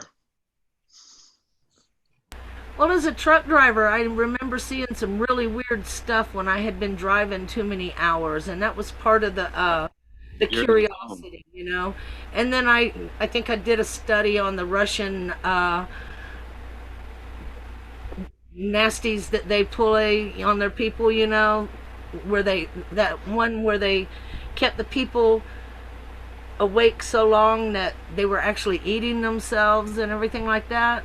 I didn't want to go that far, but I wanted to see how that, you know, a portion of what they might have actually experienced. And I don't know, like I said, I thought it was like something that I wanted to check out and have a better understanding of, and I did it. But the most I've ever made it is 36 hours. Because I went to the school of codependence. So School of Codependence had so much homework, it was insane. But Did you see anything after 36 hours? no, I was, but my third eye at that period of time just saw literally thousands and thousands and thousands of images all day long. It was so, you could say overactive. It got by 1997 through, I was so overactive. So there was no like distinguishing that in myself. It was, I was not on anything. I wasn't doing anything but going to school and being an artist. So it was crazy though. Really crazy. I'll show you guys something real quick, and it was just brought up. I noticed it a couple hours ago, but Rainbow Citizen kind of put one and one together for me here. So I just want to share this real quick. This is Q's latest post, and you see two lights with the candles not lit, lights out, right? So Rainbow Citizen was saying Q just posted out, put out two lanterns. Lights and power might go out. Maybe that's what the message is. So just a heads up, no fear. If it happens, it happens. That's why you have a lot of candles, right? I'm on the hospital grid. The hospital's, you know, like 70 feet, 70 yards from me. It doesn't go out very long. I'm a cheater.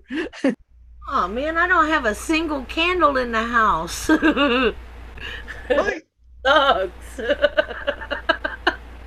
What kind of prepper are you? A broke one? Man, I hadn't had any money through any of this shit. Still hadn't seen any. I did some prepping years ago, and I bought a box load of, well, box like that of candles. So yeah, got enough to get through like a week.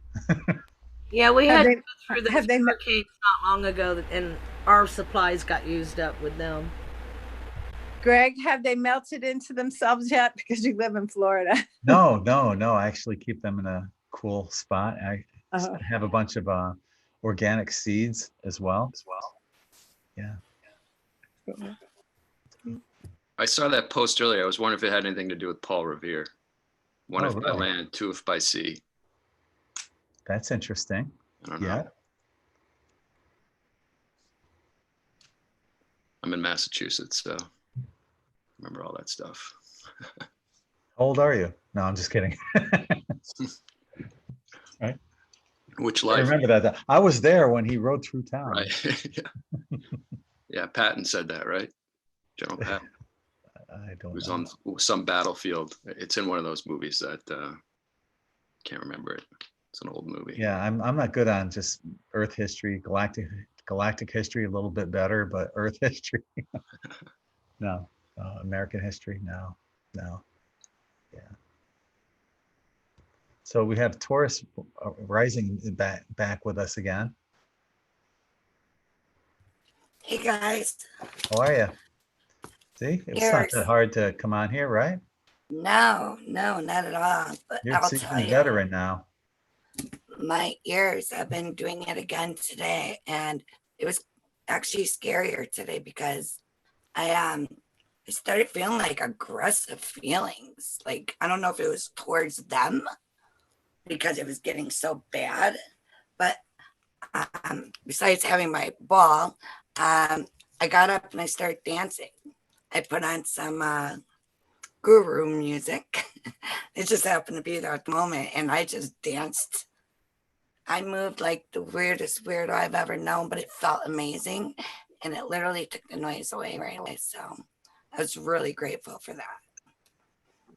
But yeah, I was listening to her earlier mention how there are different frequencies all day long coming and going, and that's exactly how mine have been. Like definitely different pitches for sure. Some really high, some really low. So it's like just when I think I catch it and I can make it go away, just out of nowhere it just starts to come again. And then there's always like this horrible headache that follows right behind it. So it sucks to say the least, and I just hope it's not going to get any worse. I even took pillows thinking that was going to help it. That didn't do a damn thing. So I'm glad to know at least I'm not alone in this, and it's not just happening to me. So again, I love you guys so much. You're never alone here, because chances are, if one person is experiencing something that they think might be different or bizarre, chances are many of us probably are too, so put it out there and see what people think. Also, you might want to check back, even if you put it out there and not everyone or hardly anyone's referring to that themselves personally. You might want to check the YouTube. That's something my parents say, the YouTube and the Google. You might want to check YouTube and for the comments below as well. So I was feeling mean yesterday. All day yesterday, I felt mean. Yeah. Yeah. I mean, really did. What? I felt like I just wanted to beat something up, Break stuff. Limp Bizkit, right? Just one of those days. Feel like a freight train.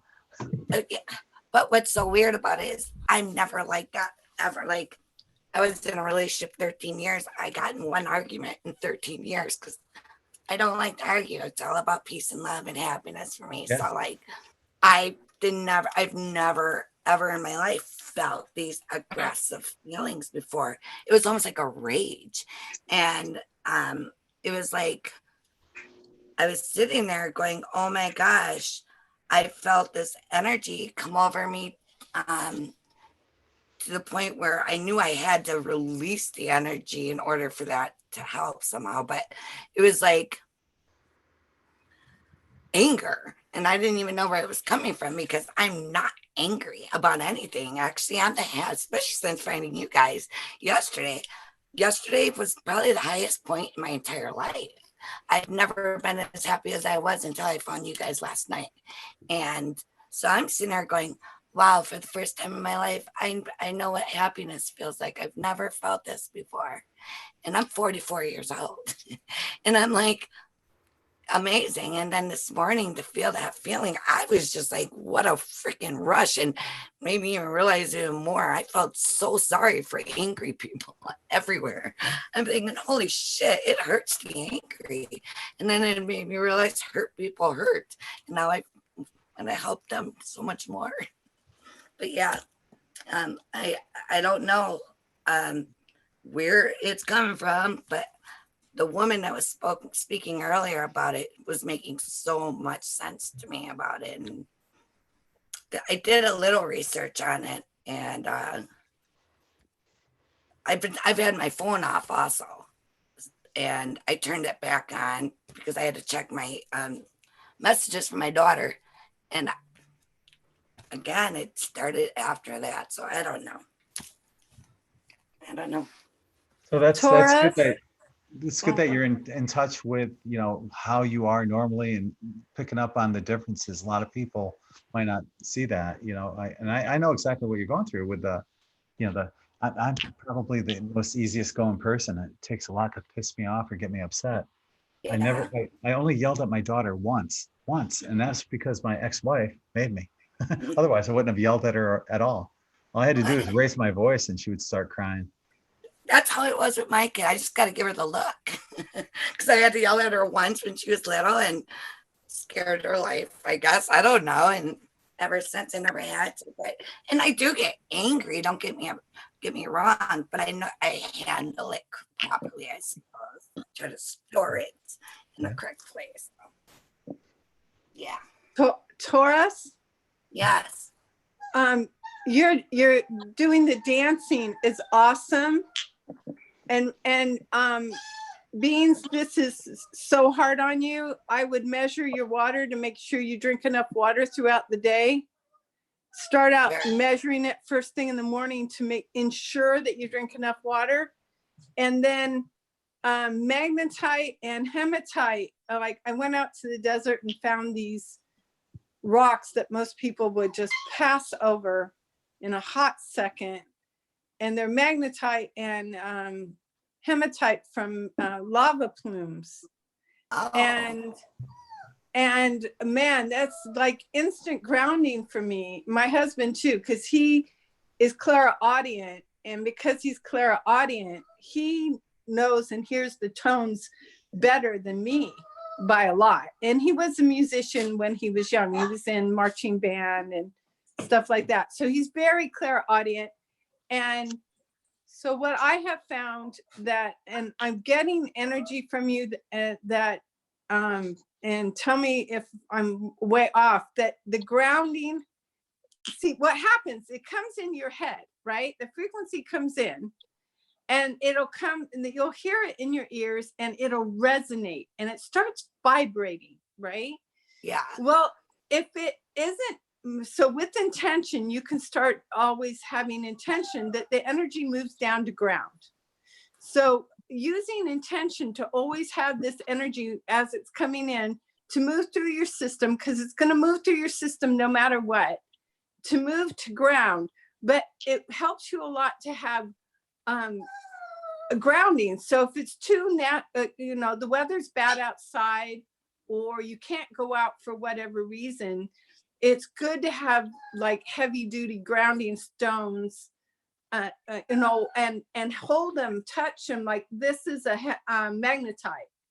These are magnetites, and the stone that's right for you is the one that makes you feel grounded. And I have one in each hand when it gets really intense. Okay. When the energy is really intense, I put one in each hand. So I'm going to go outside and show you, try to show you some. Yeah, there they are. And, you know, I picked up the stones that most people could care less about.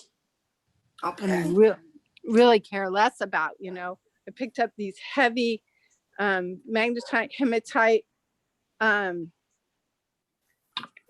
stones. Oh, I got a good triangle one. This is a beauty to me, nice triangular. So I'm literally have them in bed with me. I have a nice big old piece of raw carnelian in bed with me. I literally am, you know, these are not like, ooh, what you got? You know, these are like the workhorses here. Those aren't the kind of stones you stuff in your bra. Yeah. Underneath so that they get looking bigger. So, yeah. And so I highly recommend that the grounding becomes part of it, that you allow that energy to move through you, but not just allow it, set the intention And if you feel it's stuck somewhere, you did a beautiful thing with the dancing, and make sure you drink enough water. Yeah. Thank you for that. And you're right. I probably don't drink enough water. I actually quit drinking. I was addicted to energy drinks. And I realized how wrong I was for that. But I haven't had one in almost a month now. So Good. Oh, congratulations. And I don't know if this may have anything to do with it, but I've been smoking cigarettes since I was a teenager, 13, and I haven't had a cigarette in a week and a half now. So I don't know if that's causing any changes either. I mean, I still that'll give you a headache, and when you go off cigarettes. But one way around that is to do what Gregg did. In a sense, he did that.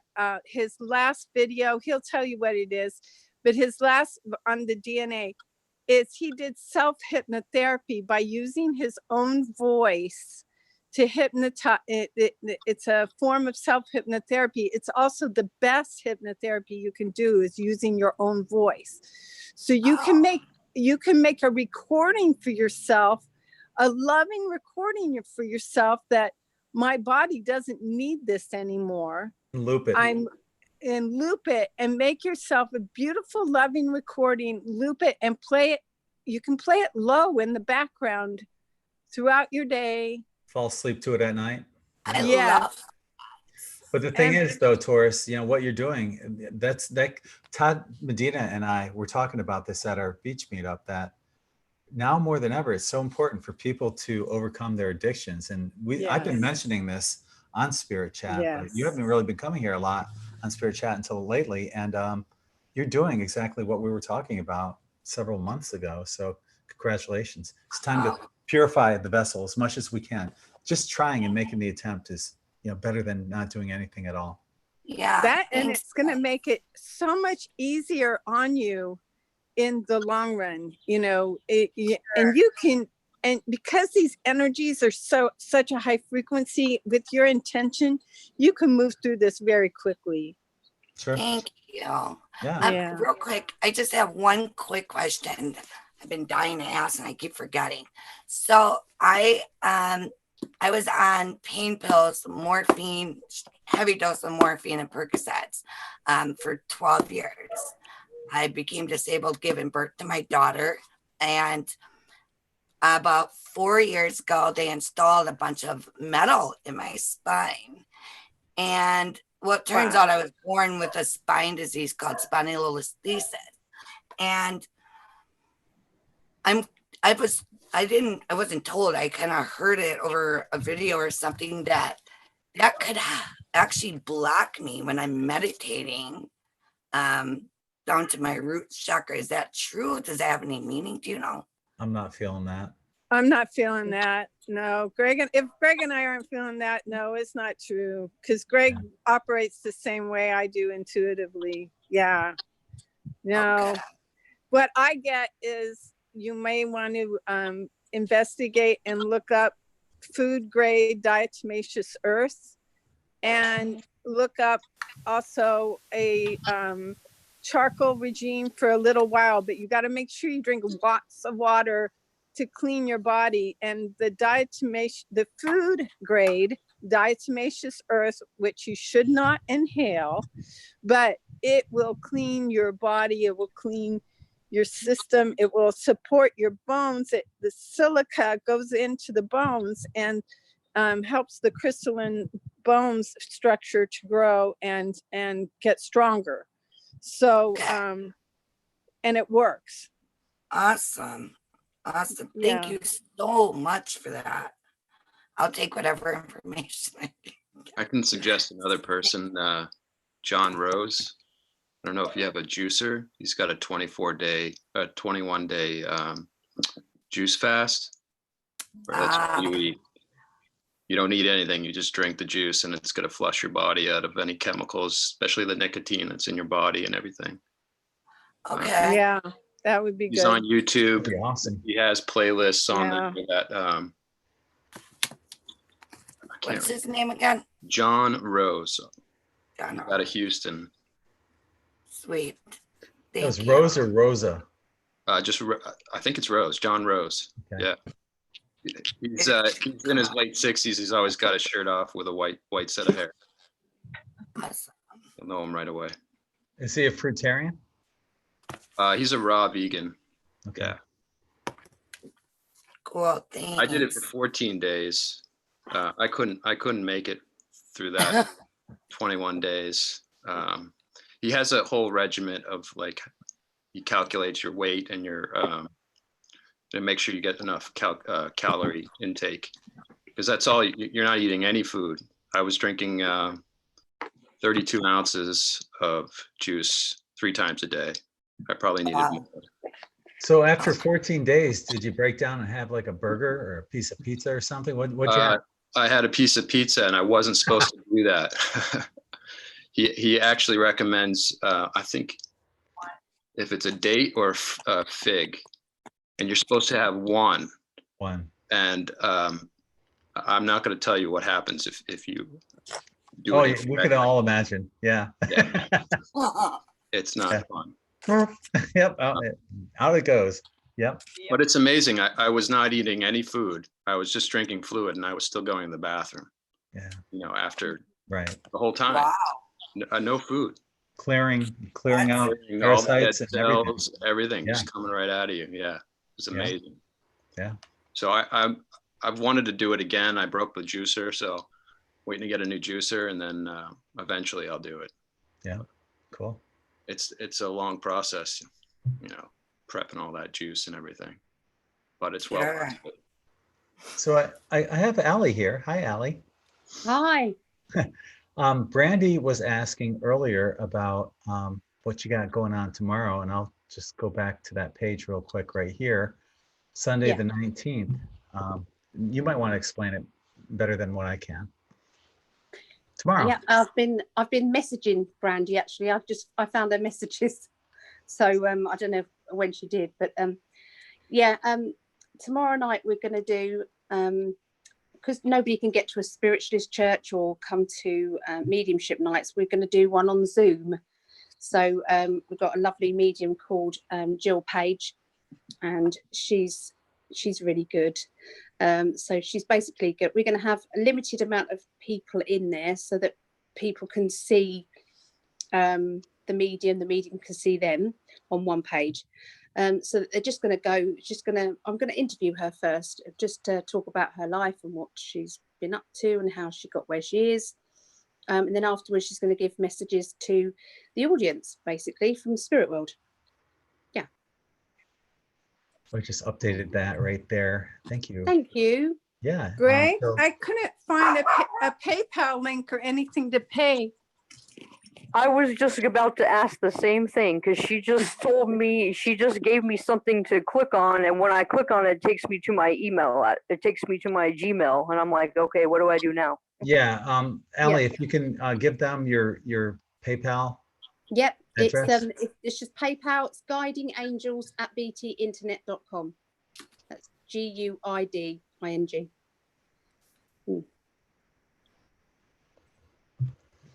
Yeah. Well, it might be better to do the other one. There's a USA one, isn't there, Greg? It's all the same, I think. Is it? Oh, okay. Yeah. Because I'm able to, make payments. Let me, I'm going to see if I have it here, and I'll just paste it into the Zoom chat room as well. Thank you. Thank you. I mean, it's experimental. We've not tried this before, but I'm sure it'll work. I do readings, free reading nights, don't I? So if I can get a link with Tara, I'm sure they can get a link spiritually. So it'd be fine. Thank you, Greg. You're welcome. And there it is in the chat room in YouTube. So if you're interested in joining us, I'll be there watching, learning. 2 o'clock Eastern, and what's that, 11 Pacific, and it's in the evening for Allie. That'd be 7 p.m. UK. Yeah. So, yeah. Awesome. Thank you. Fun. Yeah, you're welcome. Thank you for doing that. Allie does all sorts of stuff like that. She most of the time she gives away so much for free. She'll do readings like several times a week for like 30, 40 people, just short little mini readings, but she just constantly keeps giving and giving and giving. So Just like you. well, That's sweet. Oh, yeah, perfect together. true. That's true. But It keeps people's spirits up, doesn't it? yeah, it's what we do. And we are light workers. That's what we do. Yeah. So Yeah. so thank you for sharing Did that. Steve come in? Did Steve come in? Is he? No, I didn't see him. Oh, okay. Yeah. So did you pass on the Yeah. URL? Yeah. Oops. You're going to get a following in the UK now. Good, good. We already have one person on here with a Texas accent. We're gonna keep busted on you for that, It's all right. I can cope. I love her drawl. I love it. your voice is so cute. I like your voice. So it's hoarse, very scratchy. They had call my, it, they call it sexy, don't they? I get that a lot. See? Sexy is my entire thyroid cancer being removed from my neck. And I'm just like, you know what? I'll take it. So did I. I did too. Did you? Yeah. Wow. Can I just ask? Yeah. Because I heard they did my surgery wrong. This was done when I was 16. But my scar ended up going from here, literally across my entire neck. It's and there. everyone I known had a tiny one. Yeah. It's Yeah. there. It's just there. Well, I always had great Halloween stories though. I suppose so. Yeah. Well, we made it through it, right? Only made us stronger. Was it cancer or was it something else? Yeah, they found 2 cancer cells that they caught just in time, luckily. Good.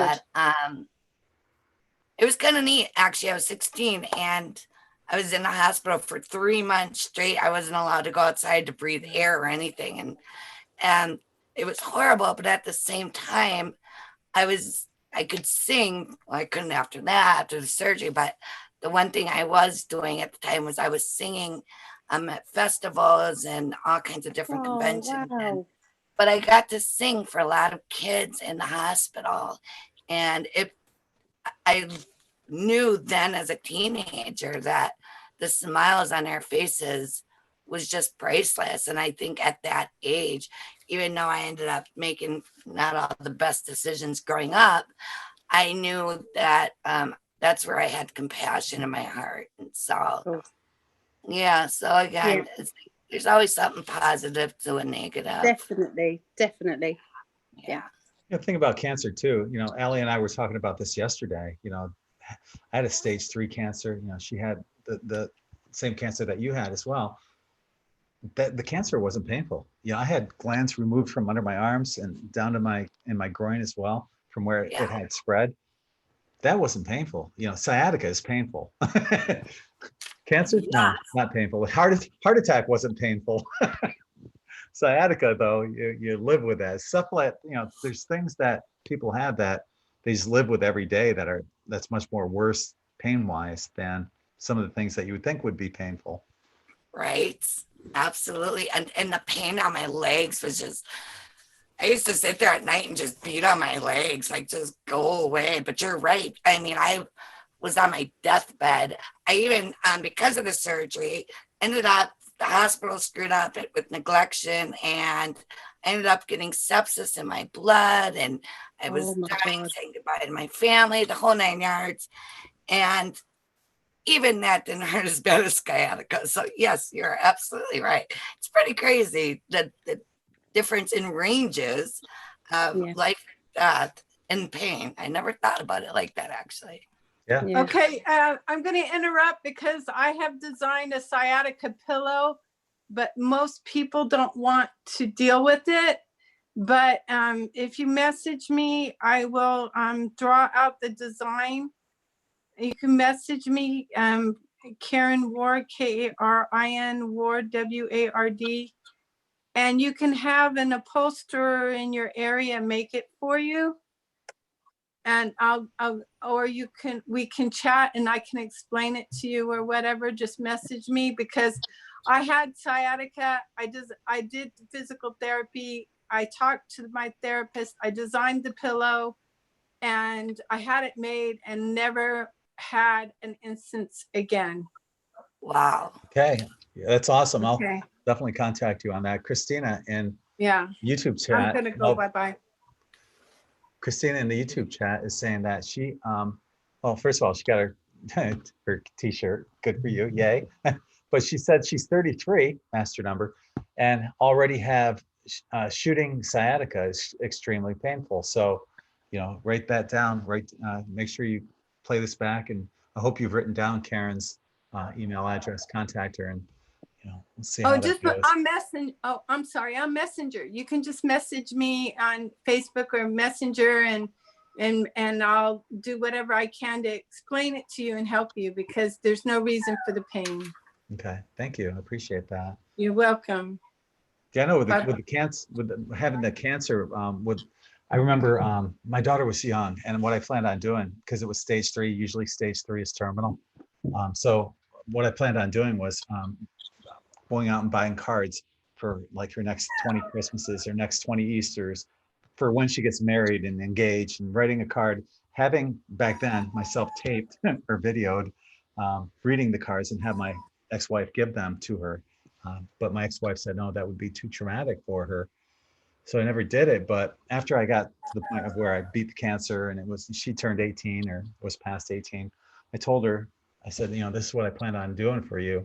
And she said, I would have loved that. So go with your inner instinct. If you ever are in that position, do it, you know, go for it. And ultimately, the thing we end up learning the most out of, you know, traumatic situations like that, and, you know, the cancer and the heart attack, you never truly die. You have nothing to fear.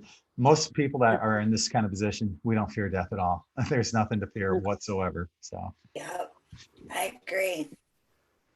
You don't fear death anymore after that, do you? Oh, heck no. I don't know if I ever did, to be quite honest with you. Oh, I did. That's why I found it ironic that as far as I can remember, I never have. But it wasn't until this whole awakening or whatever that I really realized, like, now I'm talking to other people, like my family, like trying to explain to them why they shouldn't fear death, and like realizing how much I don't look forward to it, but you know what I mean? Like, yeah, I know that when it's my time, I'm just going to imagine the most beautiful place there is I need to go, and know that I've done my work here, and just think positive. I keep my pillow. Think positive things will happen. My dad is 90 and my mom's 83, and they know what I do and everything. They do ask me a lot about death and my experiences with, you know, people that have had near-death experiences, going to the other side, coming back. I have this one video here on YouTube. It's called Spiritual Reality Near-Death Experiences, and I highly recommend it. I'll put a link in the more info section. But it just shows you that, you know, everyone goes through these, you know, common experiences when they cross over to the other side and come back again. And there's nothing, absolutely nothing to fear. When I was younger, yeah, I did fear it, but now, no, not at all. Yeah, you know, now that I think about it, I kind of wonder if maybe because we experience these situations, we know, you know, I don't know if it's because we go there or what, but that's when we are coming or becoming healed or recovering out of that, is why we tend to become more positive and appreciate life so much more. And you just start to know and value life a lot more as well. But I know that I grew up, my mom was an atheist my entire life, and it was just negative about everything. And it took my disability, my surgeries, and my almost dying for me to actually find the light. Right. I get it. Yeah. Allie, what was your experience with cancer? Did you fear death at all when you had it? Not really, no, because I was already in this way of thinking. The first thing when the doctor said, yes, it is cancer, after they did the test, the first thing that went through my mind was, can I continue working? Because I didn't want to stop working, because my work is what I do. I love it. So that was my only fear, really. I know I was in a little shop. I had a very small shop, and one of the bigger shops in the front came available, which hardly ever does. It was kind of in a little mall. Mall was 6 shops, so not what you call a mall. And it was right on the high street. Sorry. Here it would be called a strip mall. Oh, Yeah. okay, that's Yeah. what. Yeah. Tiny So little thing. but it was on the high street, and it was kind of everyone sort of. And I thought, and then I said yes to it, and then I found out I'd got cancer. And I thought, do I wait to be ill, or do I say sod it? I've got no time to be ill, and I took the shop. I took the shop anyway. And I wasn't ill, so I just I was a bit radioactive for a little bit. That's it. I wasn't allowed. It was a bit like COVID. I wasn't allowed anywhere near anybody. Yeah, but no fear of death at all. That's awesome. No. Yeah. No. I think the more spiritual we become anyway, the more, I mean, even if you never had these kind of like life-threatening things happen, I don't think many people in this genre do fear death. No. But it sure, shows you how human we are when you do face situations like that. They make us grow. Yes. Yeah. Mm. So Gina, you've been sitting there quietly. What's going on? I'm just listening. I'm listening. I'm tuning in, and yeah, everyone's flowing, and I'm just tuning in. It's really nice, actually. Okay. How are we? Ooh, everyone okay? Haven't been in for ages. I know. How are you doing? It's been a while. Yeah, I'm really good. I'm really good. Just really, doing my work, reaching out to lots of people and doing what I do, and it's feeding my soul and spreading the love, and that's what we're here to do. And so I feel really good. Yeah, awesome. riding the waves as long as as much as everybody else, but I know how to ride the waves, as many of us here do, and so it's supporting with that as well. So I'm really good. Thank you very much for asking, Greg. You're welcome. Thank you for joining us. And I see we have Karen here. It's been quietly sitting there in your little corner on my screen. You're sitting in the corner. Were you a bad girl?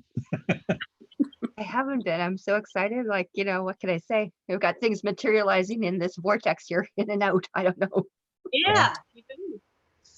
Yeah. Pretty wild. We've been having some very, we'll just say, interesting intergalactic surges. There is nothing behind here but a solid wall. Okay. Yeah, and you can see pictures of me that are being imprinted now. Oh my gosh. Yeah. Yeah. That's not me. That's being superimposed in behind my field right now. It's been happening on a lot of the guest shows I've done lately. Look at your eye. I know. Yeah, I was gonna say, what's going on with the eyes? I was gonna actually bring that up. Huh? Yeah, it's a field. It's a field. There's something materializing and dematerializing. You guys want to see something? Yeah, I see that. Can I show you guys something really freaky? Yeah. Guys, more than this? Yeah. Gets better, Greg. I've got the biofeedback, the Genius biofeedback on in here. So it's creating some, look at that. As I put something solid, I brought it, that's an iPad. You're seeing through it. What the? Okay, I joke not, look at.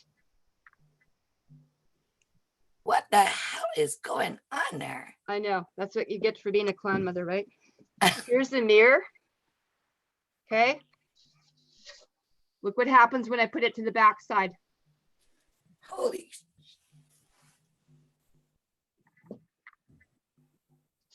Front of the mirror. Look at the back. Interdimensional stuff is happening now.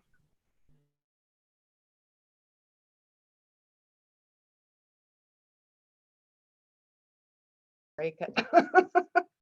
You know what I mean?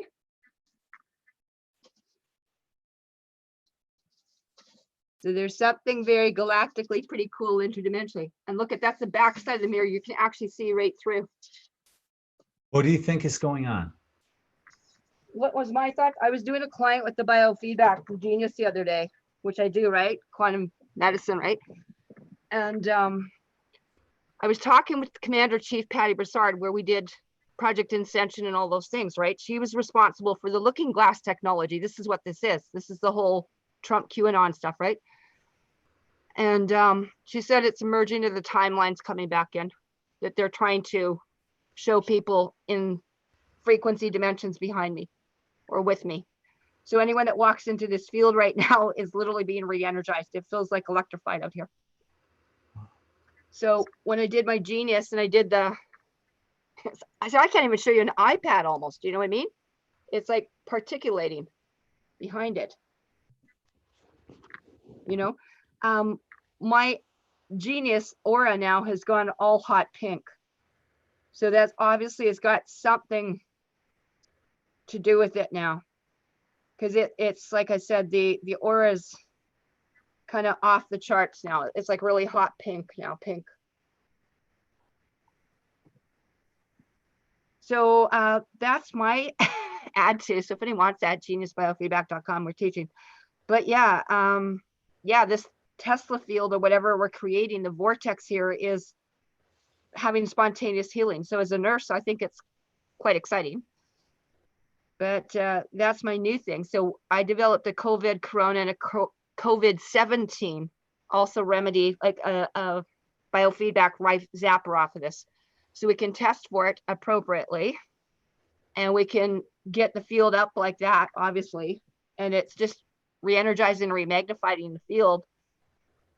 And we don't have any viruses, so to speak, or bacteria for that matter. But yeah, there's mine. I don't know if you can see enough. It's a hot pink. Yes.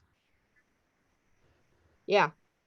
Well, there, see, and that there's nothing behind me but a white wall. So how is this stuff being interposed? Now, the funny thing is, I will just take the video off for a second. That's not a picture that I'm using. That's the old picture from like 10 years ago. So that's being superimposed somehow in the field,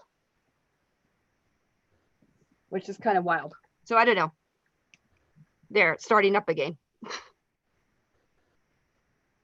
How's that for funky? I'm here and I'm not here. Are you going to just disappear and go into the fifth dimension?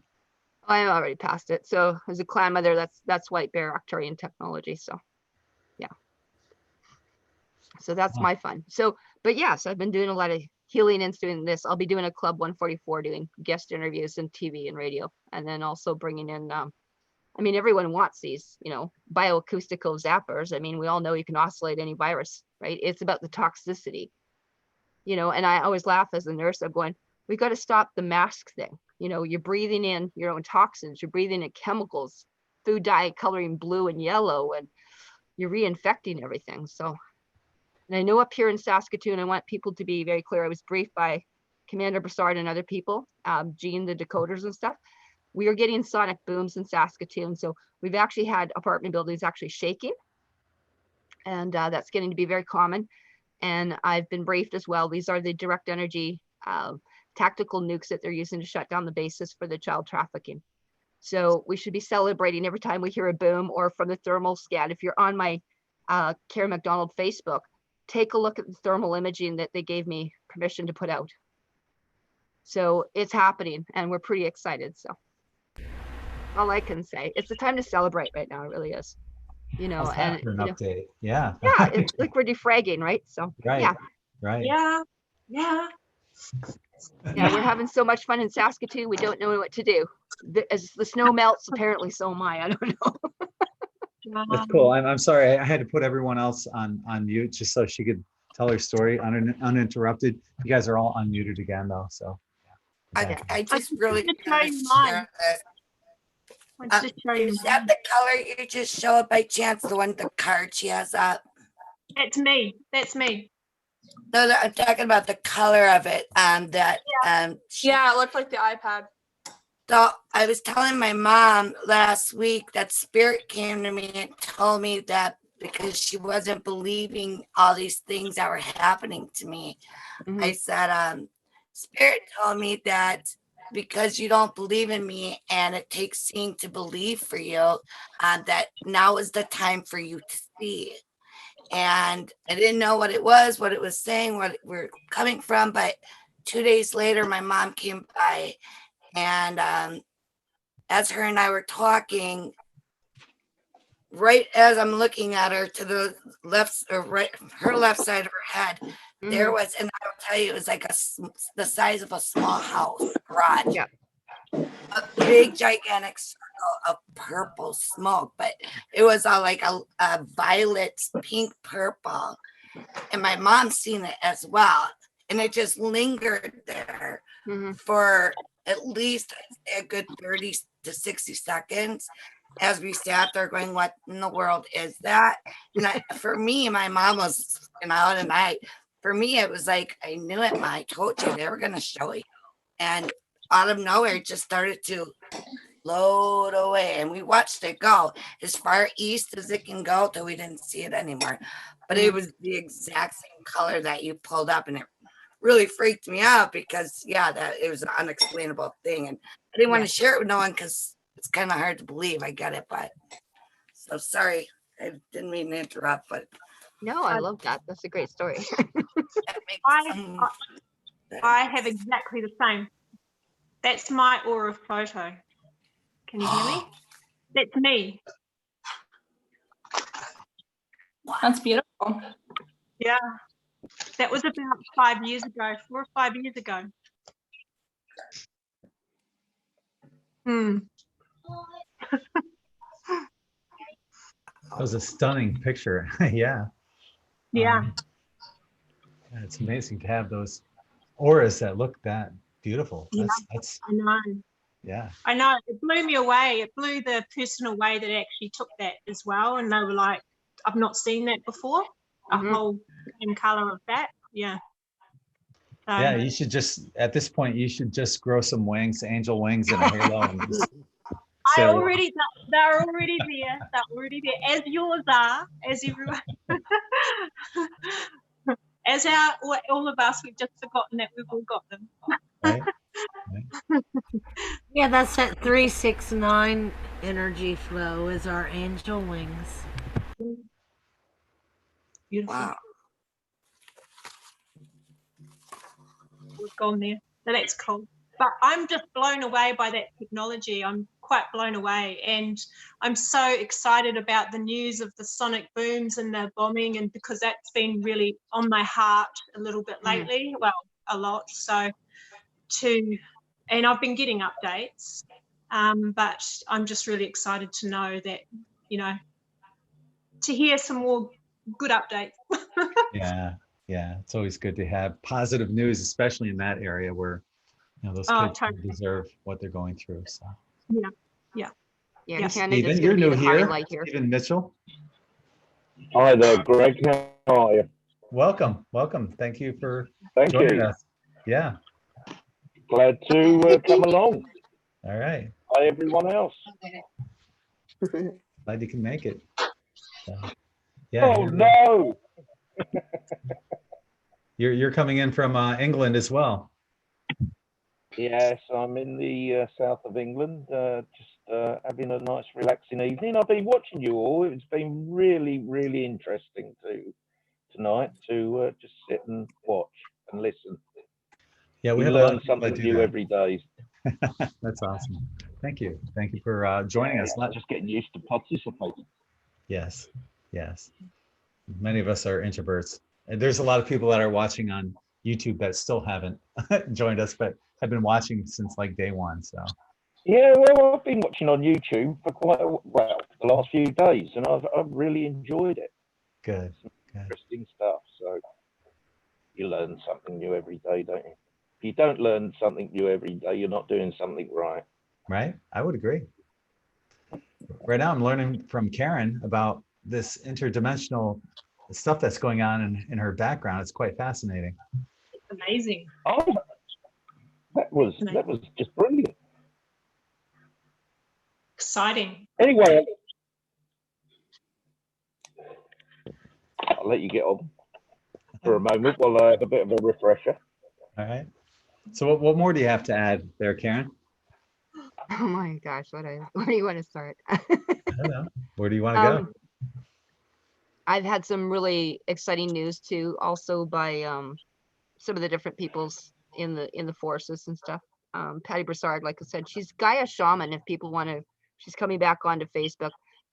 We were actually Project Ascension for many, many years on YouTube, and we've done a lot. But the entire Saskatoon, Saskatchewan, Canada, that network went right down, and it looked like almost to the Denver, because we had two things glowing on the thermal. And this week, half the planet looked like it was lit up. So, and I've also been disclosed that the children are being lifted off into biospheres right now.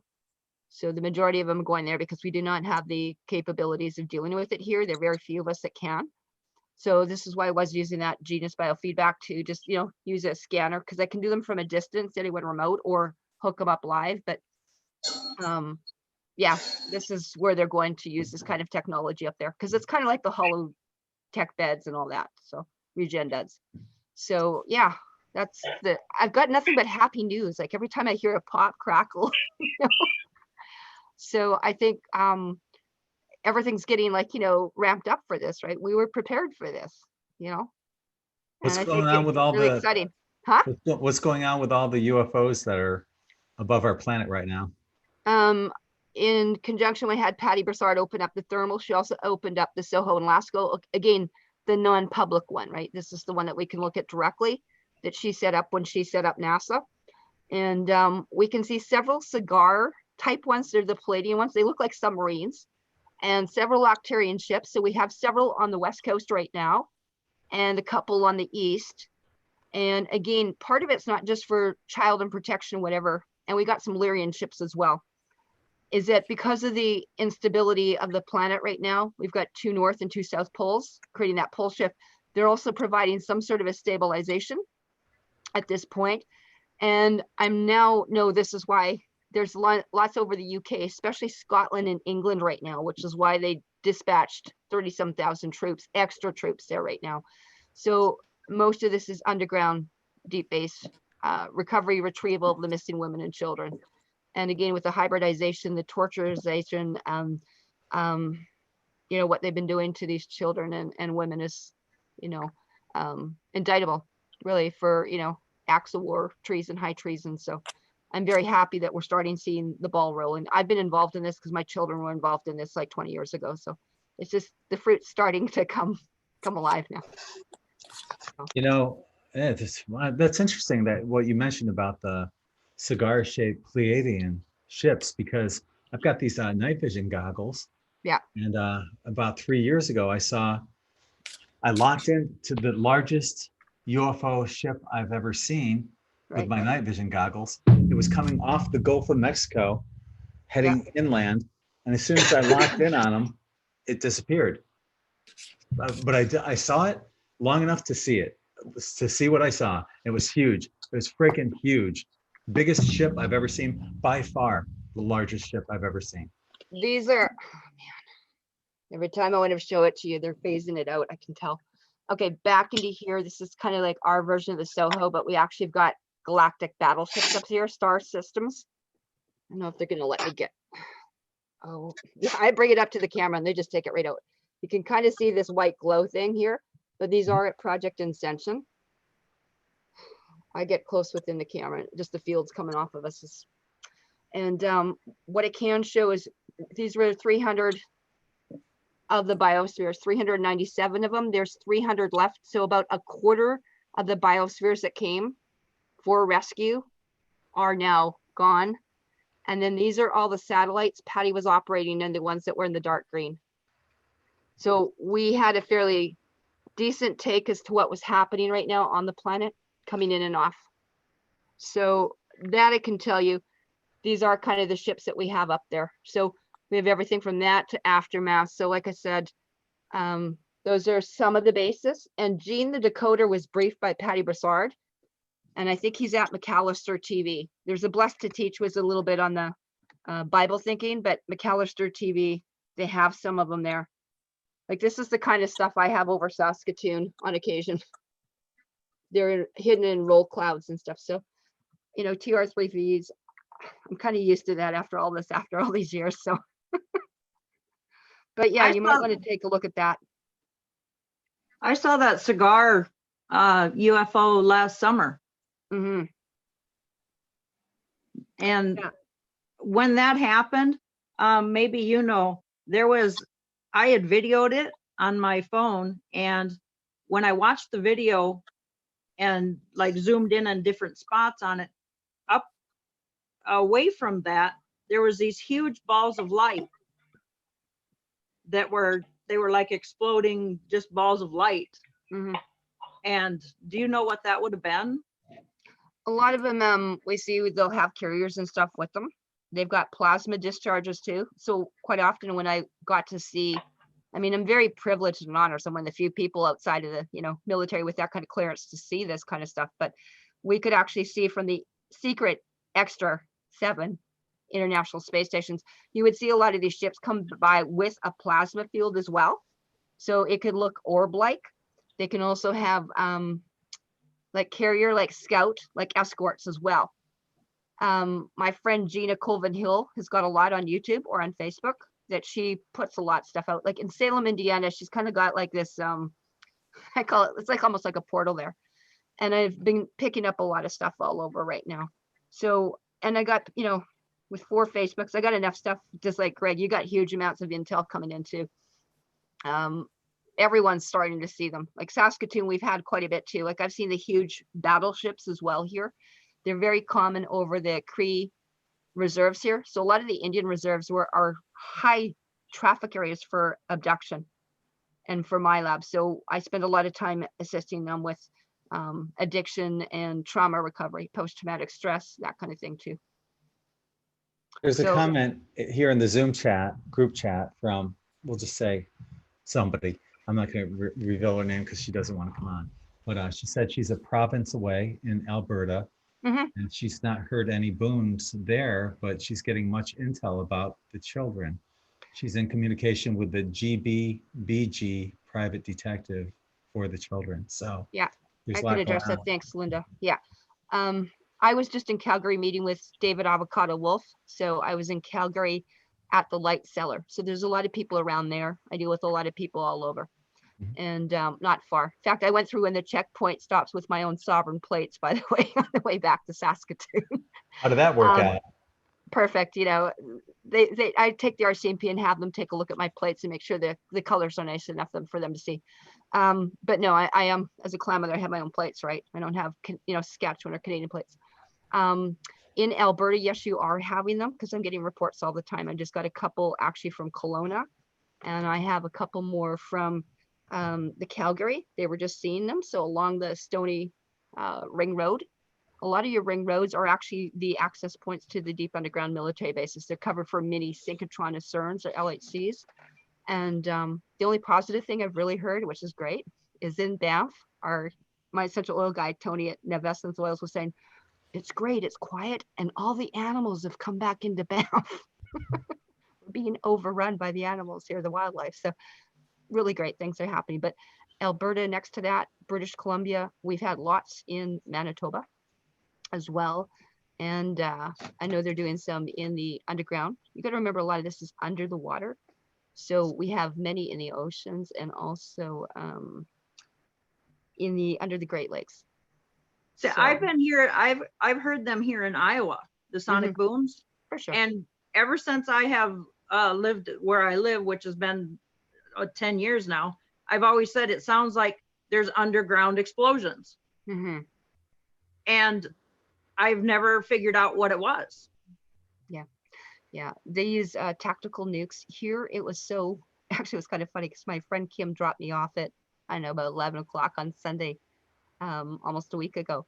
And at about 2 o'clock in the morning, she was woken, not only from the sound, but it shook the apartment building next to our exhibition grounds. And all of a sudden we've had a mysterious, almost 150 cars of Alberta and Saskatchewan plates show up in the middle of a, empty exhibition fairgrounds. So which we know are close to the access points into there. So they've been hearing it at night, you know, access shots and stuff. And again, it's not just our, what you call the Dundurn. We've got Camp Dundurn, which is an army base here. But in Alberta, close to where she is, and of course, I love going to the Light Cellar because they always want me to teach there. But Malcolm Saunders, it's kind of like a David Wolf kind of a thing there, and the Heart Lodge. They have been shutting down, actually. The girls would tell me some of the vitamin stores and the places I went to at Ozone, they're pulling them away there. So we're starting to get some of that friction starting to happen a little bit, but it's actually for the benevolence. It's actually pushing our naturopaths and people that want to get off the grid to get off the grid. You know, so most of us are getting mobile right now, you know, getting campers and stuff like that. So I think that's really, really important right now. And I'm set up to go that way too, you know, that we need to be ready in, you know, I think all events or anyway.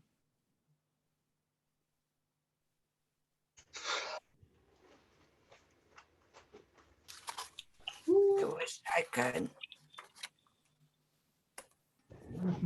You've answered a What? lot of stuff for me. What kind of chance do these children actually have of leading a normal life, or what we tend to think of as a normal life? Is the healing going to help them at all? That's what I was thinking.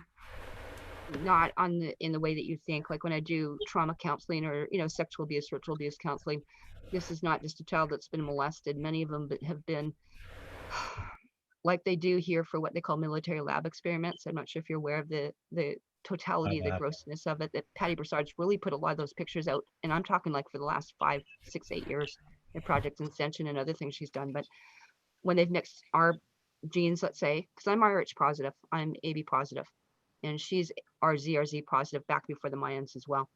When you mix our kind of bloods with some of these people, one, it can kill them. Two, they use it for hybridization and cloning. So there are children coming up, I've been told, with hooves. They look like half animal, like Cyclops, things growing out of them like the Chimera Project. The Human Genome Project that they were doing this under the auspices, called the NCBI or Project Panther, is basically a Nazi type thing, an offshoot. It's worse than, you know, MK Ultra and Paperclip. Royal University of Saskatchewan is their Royal Draconian playground here for a lot, not just Monsanto. The headquarters for a lot of this stuff is around Saskatoon, by the way, because we had the second largest medicine wheel, Wanuskewin. So they'd flipped the ley lines here, and we're taking them back right now and resalinating these areas. The children themselves are tortured.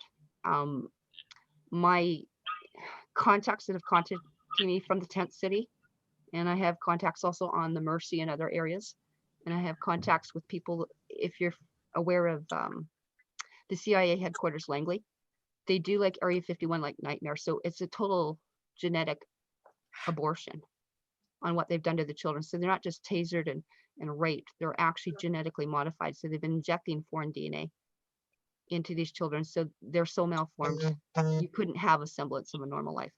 What we're happening to do, just sort of similar to this technology, like that I've developed with Ryan Williams at Genius Health Insights and Dr. Ariel Polocano, is to try and get to the original DNA template, your mitochondrial DNA and RNA.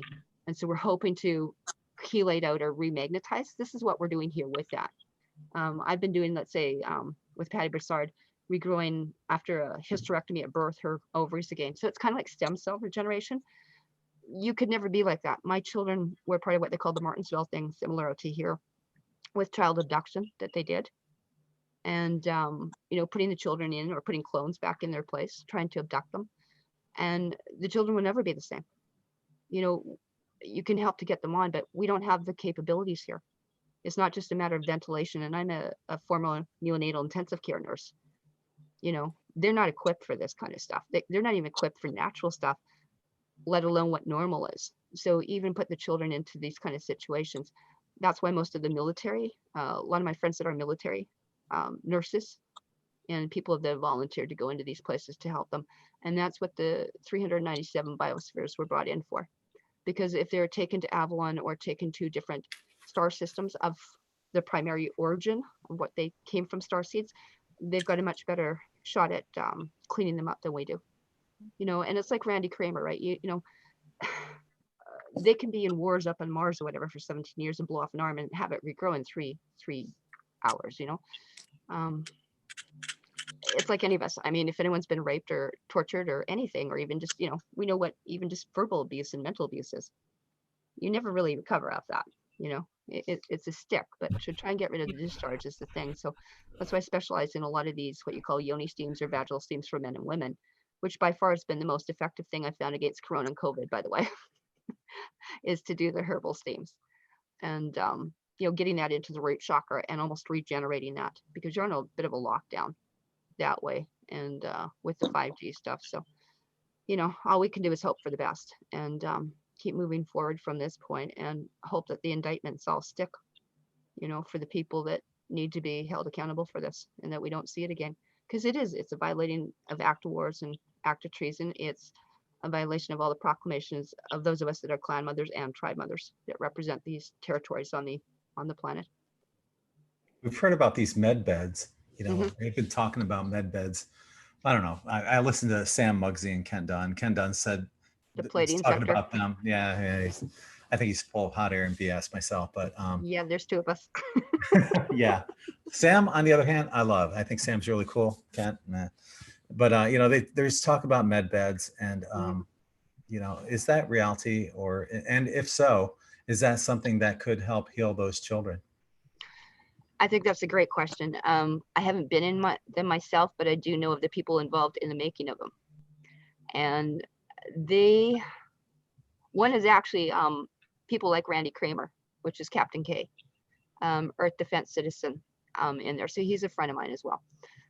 Dan Willis, different people like this that used to be in the old, you know, 5D events back then, and when we were doing this in 2011, 12, and 13. So is it possible? Yes. I mean, to get to the original DNA, but you know, it's like growing a tail out of our, you know, and I've had like Cynthia Maria Brewer. I've seen people that have been genetically abducted, and they're trying to do this. So, and again, they're using it for cloning for their own nefarious purposes as well. The regen beds, we have apparently several. I shouldn't say a lot. I've heard about 4 or 5 on the planet, but again, that's, you know, not only on the need to know, but it's on who gets access to them. So they have been trying to, recreate them, because they cannot bring the technology out. Either they would be charged also for treason and high treason because of what they were doing with their notices of non-disclosure. So that's why having people like Patty Broussard is very helpful, because they never signed notices of non-disclosure in the U.S. Army or any of the third-party contracts that they did. So it would be helpful, but we really don't have an awful lot here. So I have been told, because of what's happened to them, you've had children, mothers, grandmothers, and great-great-grandmothers all down there, multiple generations that have never seen the light of day. And because of the air conditions, we do have people that cannot actually even breathe this air, because when they've been down in those kind of controlled environments that they were doing, we have many species that I know that they just can't thrive in this kind of thing. So they have to take them off there, just like we've had people that have been apparently arrived on Mars or the moon colonies and stuff, and they can't bring them back down here either, because of the change in the genetics and gravity, pressures, magnetics, you know, that type of thing. So It's like total this recall. has never really quite happened at this extent. This is a massive undertaking everyone's done, and that they have been understanding our original peoples properly, which is nice. And I don't know that we're ever going to, you know, we're going to have to move on. You can't really recover from this. I know when it happened to my children initially 25 years ago, you don't get over this. You just don't. But Well, when you got they to make take sure the for the next children, generation it doesn't happen again. when they take the children, do they take them physically every time, or do they take them? Their body stays here, and you know I It don't can know how to be, I know what you're saying. It can be with or without the soul, with or without the physical body. So it depends on the type of abductions that they're doing. Most of them are physically actually taken down there. Plus they have clones. And part of the problem too is that we're developing a lot of the burning that you're seeing or earthquakes is due to also not just COVID's nothing. COVID-17, if you listen to Gene the Decoder and McAllister TV, you'll hear what we're doing. It's a bloodborne acquired thing that was put into the adrenochrome and is also through vaccine acquired. So it's a bloodborne thing, which is different than something that's bacteria airborne or something. But when we got some of this, what they're really more concerned or discerning about, and that's why they're putting things on fire, is the kuru. So if you look that up, it's KURU, and it's huge. It's acquired through the spirit cooking and the adrenalization that they're eating off the children. So a lot of these children have been forced to live on human flesh, cannibalized as well. So it's a multiple thing. There's no such thing. Everyone's a project down there to these, psychopaths. And the nanotechnology and the AI comes into this as well. So they want everyone off the streets, one, to get what they need to do done, and two, to keep people clear off the streets, because there's a lot of bases as they're cleaning them out. It feels like guacamole. We don't know where they're going to show up, like a gopher hole here, and trying to get it nailed down. What do you think is going to happen with these celebrities that have been hooked on adrenochrome once they no longer are able to get adrenochrome? What's going to happen to them physically? Well, I want them all indicted. I mean, from a clan mother perspective, by international law for crimes, this is act of war, treason, high treason, but crimes against humanity. So I've been talking with International Tribunal Judge Alfred Weber out of Vancouver, who was on the Lempura ones as well. And they need to be indicted. There isn't such a thing as, recoverable. From my point of view, they're indicted. But I agree that they should all definitely be indicted, but yeah. What's going to happen to them physiologically? What's going to happen to their bodies will they go through like withdrawal symptoms? Will they age significantly? Yeah, take a look at the Kuru. When you learn about what Kuru really does to these people, I mean, it's beyond insanity, so it's not just an aging process and stuff too. They get into cloning, they're psychopaths, and I just assume they're indicted and they're dealt with in the appropriate courts. Well, that's another question. Death. It's a death penalty, really. That's another question too, is you hear a lot of talk about, Obama's a clone and this person's a clone, that person, the Queen's a clone. Mm-hmm. Who's really a clone and who isn't? And how can you tell? That's where some of the technology comes in that the military has access to. Okay, so as I've got stuff, I mean, I do some wild stuff, not only with the Genius, because we're doing on so many things interdimensionally, right? It's not just aura scans I'm doing and Rife and radionics. They have the technology to determine who's human and who's not. So I used to play with fun things, just like the ultraviolet lights, like using the black light and stuff, right? You can see how many people have been implanted when their pupils are changing color. For example, if you follow Dr. Catherine Horton at 007 and stuff. So a lot of the people that are into the 5G movement and the gang stalking and torturing, they will be aware of that. So they have got special equipment where they can determine. They have been stopping here, I can tell, with special cameras, and the stop checks are not just stop checks and checking your plates. They've got special scanners now that they're using. They have LiDAR. They have all sorts of things that their technology. So when they create a blackout, they can actually see some of the hot spots as well. So if you power down a city, you can see the hot spots from another facility as well. So we'll see so much of that, We have people in the Zoom chat asking, how do you spell Kuru? I don't spell, but Kuru. That's what I said. Yeah. Kuru. It's into here, like the cloning, like I said, the people that really know are the people on the inside on the darknet or the ACIO. And that's very difficult to access those kind of records. They're not available to the public at all. Okay. So we're never going to really, I think, know unless you're at that level. Even I get briefed more so when it happens. I've been told they've got multiple clones. So it's not just your clone. They have multiple clones. So even if they try and get rid of some, they've had 2 Hillary Clinton show up at the same time, in 2 different places. So they're trying to take down the clone centers as well. You got a huge place in like by Pine Gap, ACIO. They're producing large amounts of stuff like that. So they've got them stored in many places. Alberta had a storage place, if you listen to James Casbolt, as well, from the Basis Project with Miles Johnson, myself, and Max Spires were in those conferences. We saw Angela Merkel, what was it, 4 or 5 months ago, when she was going through those shaking spasms and stuff. I would suspect that was a clone breaking down.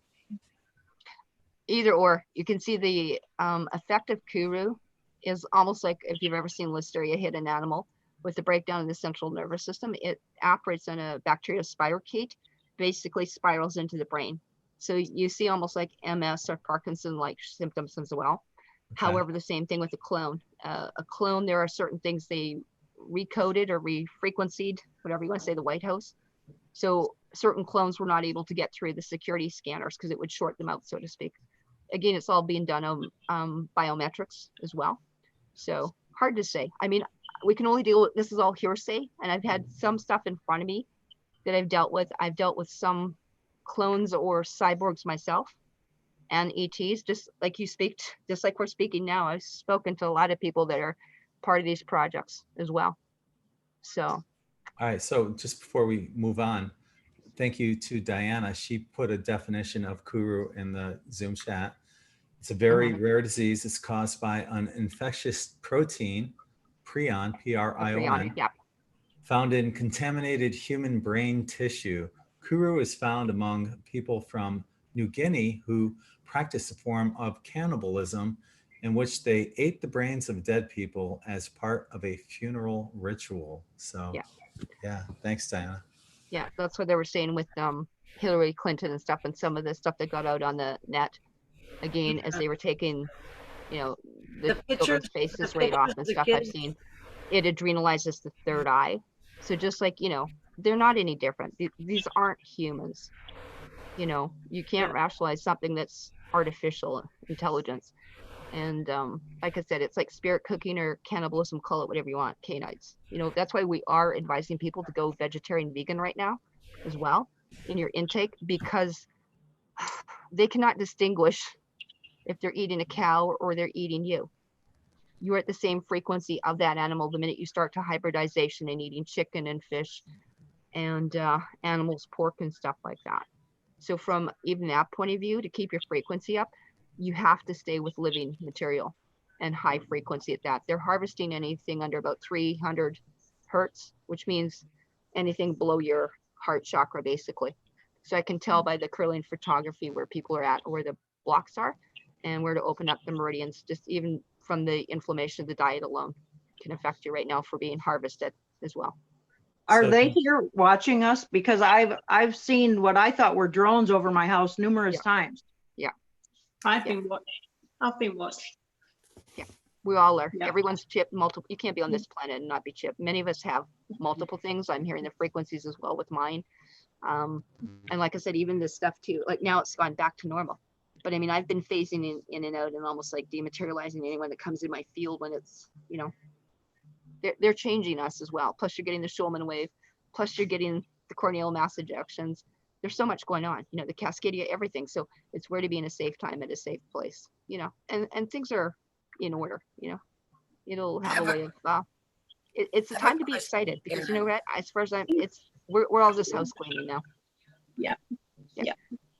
Because I don't feel like I'm alone here a lot of times when I'm actually have been afraid to go outside because I thought, you know, there's something out there for sure and I can feel it. Yeah, they are. Yeah. We don't want it. I just got a picture from one of my girls and she showed me something. She was taking a picture to show me this new place she went into, and right in behind in the mirror, she didn't realize she was taking a picture in the living room and had a big, you know, mirror in it. And you could see hooded figures behind her intimately. So again, they can come in and out. That's why it's so important to keep your energy field up and solid. And that's what part of I do is, you know, for free testing for people with the Genius Biofeedback. So I do free consultations that way as well if they need. So talk about those ET contacts. I kind of believe that, you know, all of us here are ETs, in my opinion. There's very few people who are indigenous from this planet, in my opinion. Well, a lot of us that are Rh positive, as I said, I may be positive for, let's say, Patty Broussard to be O positive. Those are indigenous bloodlines. My genetic seal goes back through Ursula, and my genetic bloodlines are back 45,000 years. So I am, and it's got nothing to do with being red and like, you know, for the Apaches.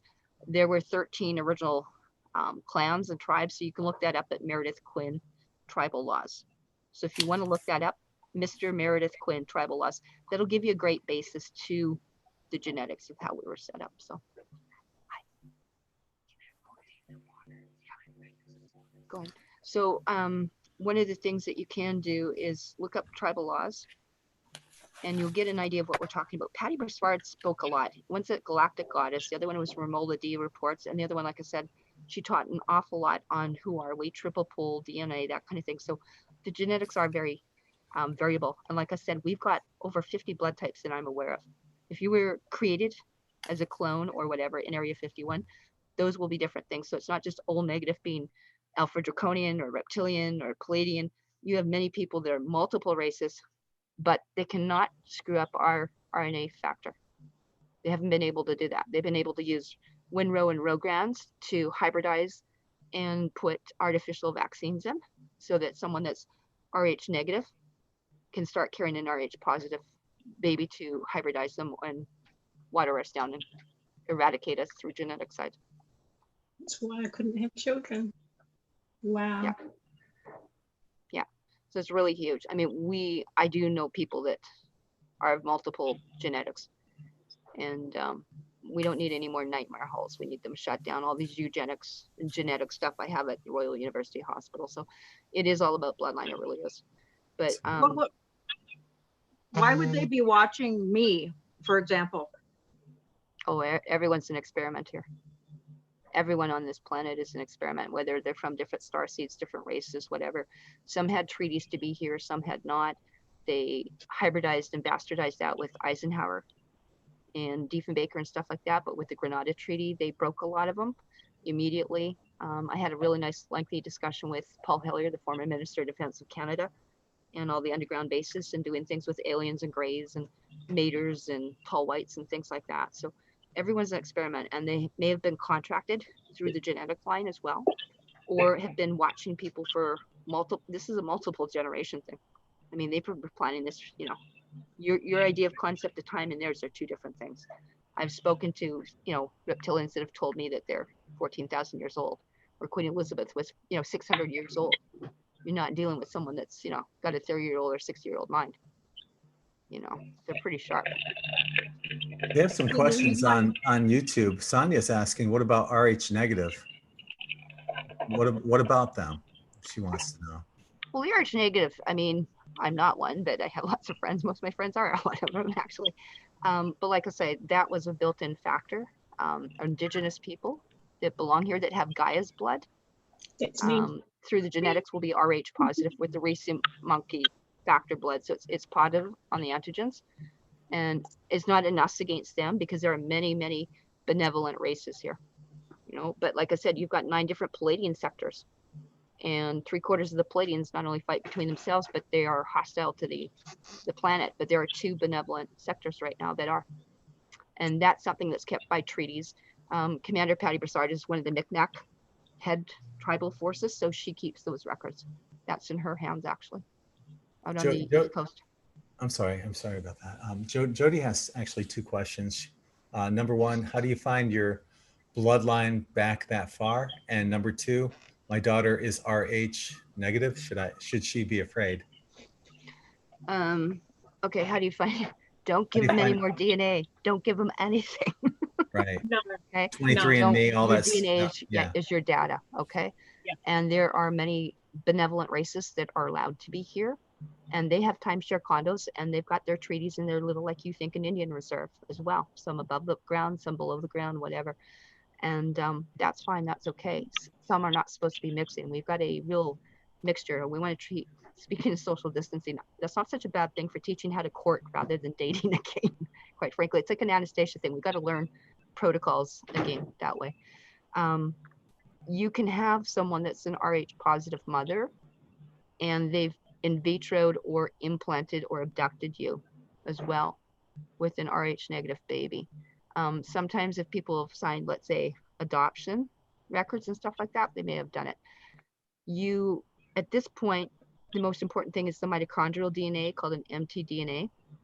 And you can look that up online, mtDNA.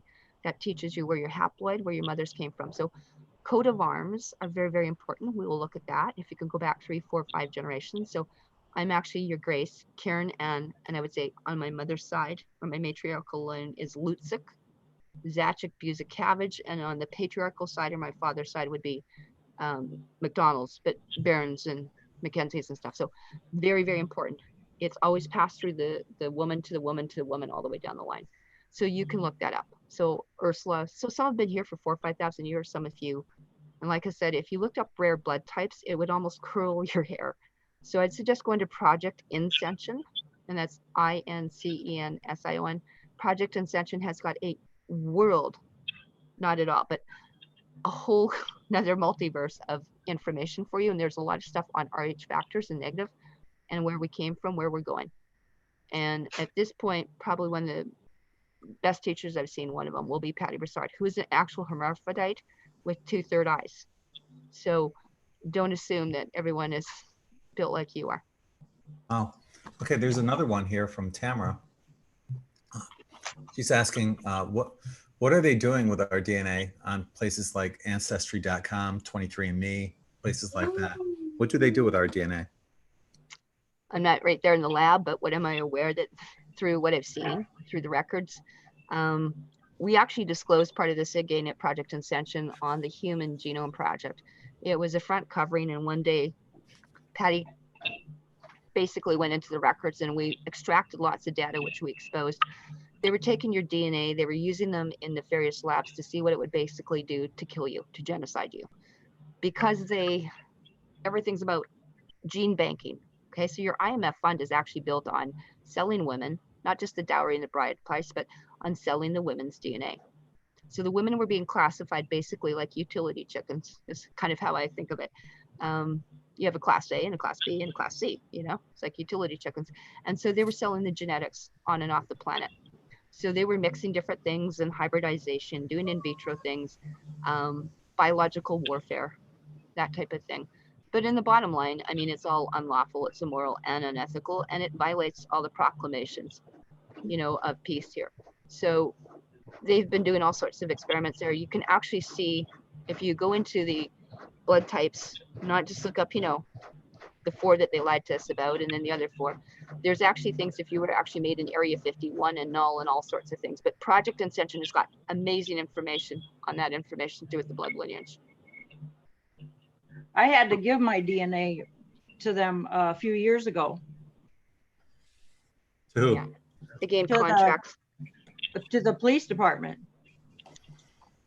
Yeah. It made no sense to me, but again, there are ways to refuse, you know, I would say refuse, decline their offers. It's like contract offer.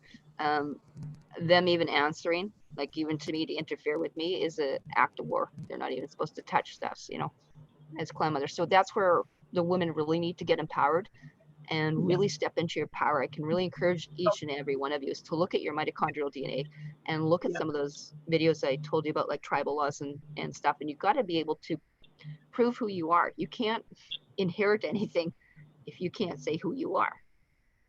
And that's part of the problem. We've got a bunch of usurpers here and people that have been buying titles that the IMF and the trust funds have now been dissolved. We actually started dissolving them in 2013, by the way. So you're just seeing kind of the overflow of what's been going on for the last 7 years, 8 years. wow. Loris Cannon says that we're our DNA is galactic royalty. Why is that? I wouldn't say it's galactic royalty. Royalty is a term that's actually from the region or the draconian things. So the original peoples like myself are nobility, which is actually the opposite to royalty. And it's not just a galactic signature. There are things that are done on the moon basis that were being done through the Black Ops, the MIC complex, and all those nefarious things that were going on through a dark side of, we'll say, the space program. And Trump and the Galactic Alliance have come in now, and the Andromeda Councils. So the Council of 5, Council of 9s to straighten this out. And so I would never want to be part of the royalty. I'm here to indict them, actually, and all their heirs and descendants.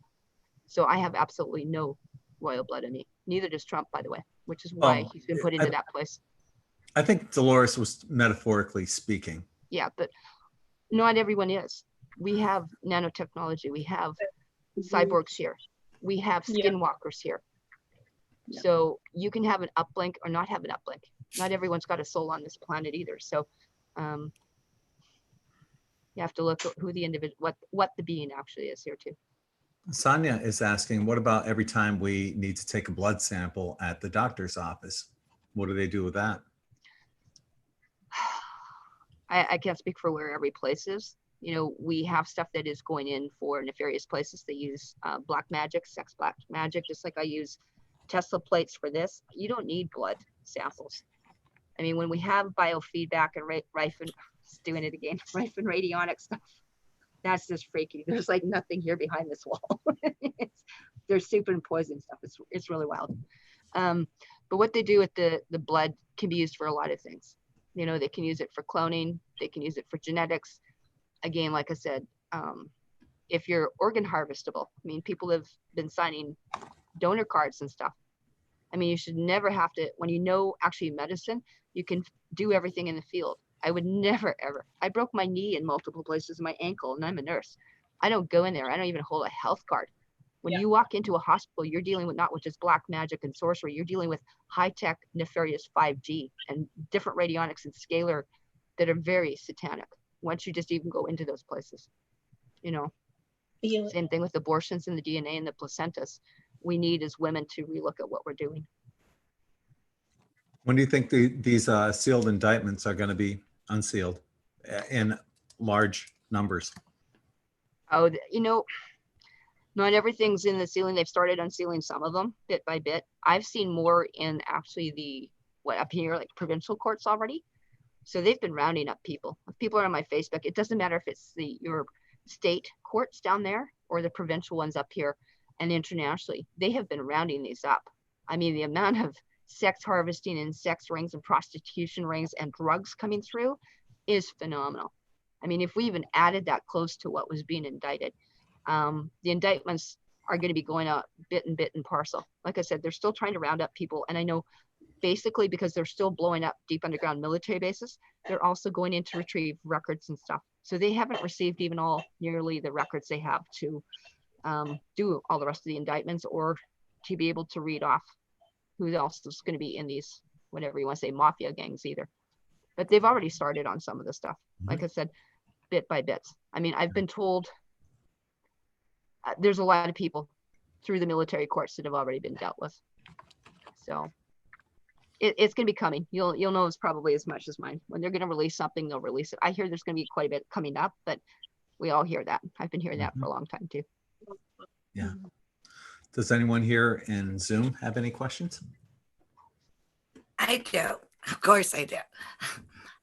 I'm kind of curious about this. I've noticed celebrities. I don't want to say any names, but Forrest Gump, for instance, a little obvious. The little hanky-panky, yeah, okay. They're posting pictures of the antique typewriters. Yeah. With the brand name Corona. Corona, yeah. And they're putting in codes of the 201. Yeah. And like certain in their comments, you know, is that something to do with, I mean, does this make them a part of this? I mean, even the pizza with the pepperonis and the little boy symbol, that yes, that's yeah. Okay. Yeah, they're pulling up they're digging up some of the different areas, you know, is what I've been told. The other thing too, I was contacted by a couple of really high up celebrities in the last week. I'm like, is this a joke? And then it came on MeWe and it came, you know, I'm going, oh no, this is like on the level. These people. What were they asking you? I'm still waiting for what that's going to be. I don't know if it's like clemency or what they expect, but there are a lot of people I've talked to that have even here have disclosed that they've been down into some of these satanic kill rooms, you know, and stuff here that they've had. And again, it's been bred into them because there are CIA and multi-generational things going on. Most of these celebrities and stuff too, like Hanky Panky there. You know, you got to remember a lot of them are Rothschilds, Rockefellers, but these are now the brokest, most sought after people. They're not rich. So when people get past that, Trump and the alliance, I don't want to say just Trump, the whole galactic alliance here, Andromeda councils, and all, this is millions of us all involved. They've been at this, you know, projects. I've been at this since 1997. This is not new to me. The Pizzagate, pedophile gate is what we lived. So there's many of us that we've known about it for a long time. Trying to stop it is another matter. And we had to go through international courts. And, you know, when I put in the arrest warrant for Queen Elizabeth for what she did in Kamloops, British Columbia at the Schweppmac, taking all the children up for residential schools. So I started with that. That was my first thing. And also for her stealing our international waters, all the waters that you guys drink. Do you know where your water comes from? The water that you get flowing through your taps. Do you know where your water comes from in the States? No. Mine's coming Yeah. out of the ground. Unless you're okay, but I'm well, but still the aquifers. Do you know where they come from? They're on my land. So your waters, and it's all about water war crimes up here. If you know about Admiralty, Maritime, and all that cosmic law, the water, this is all about the water. And so the water that goes down into Standing Rock and into the Mississippi, Missouri, and to the Gulf of Mexico comes from a place called Elkwater, which is right between Saskatchewan and Alberta, which is 5 hours from me. And my flag hangs up there, not the Canadian flag.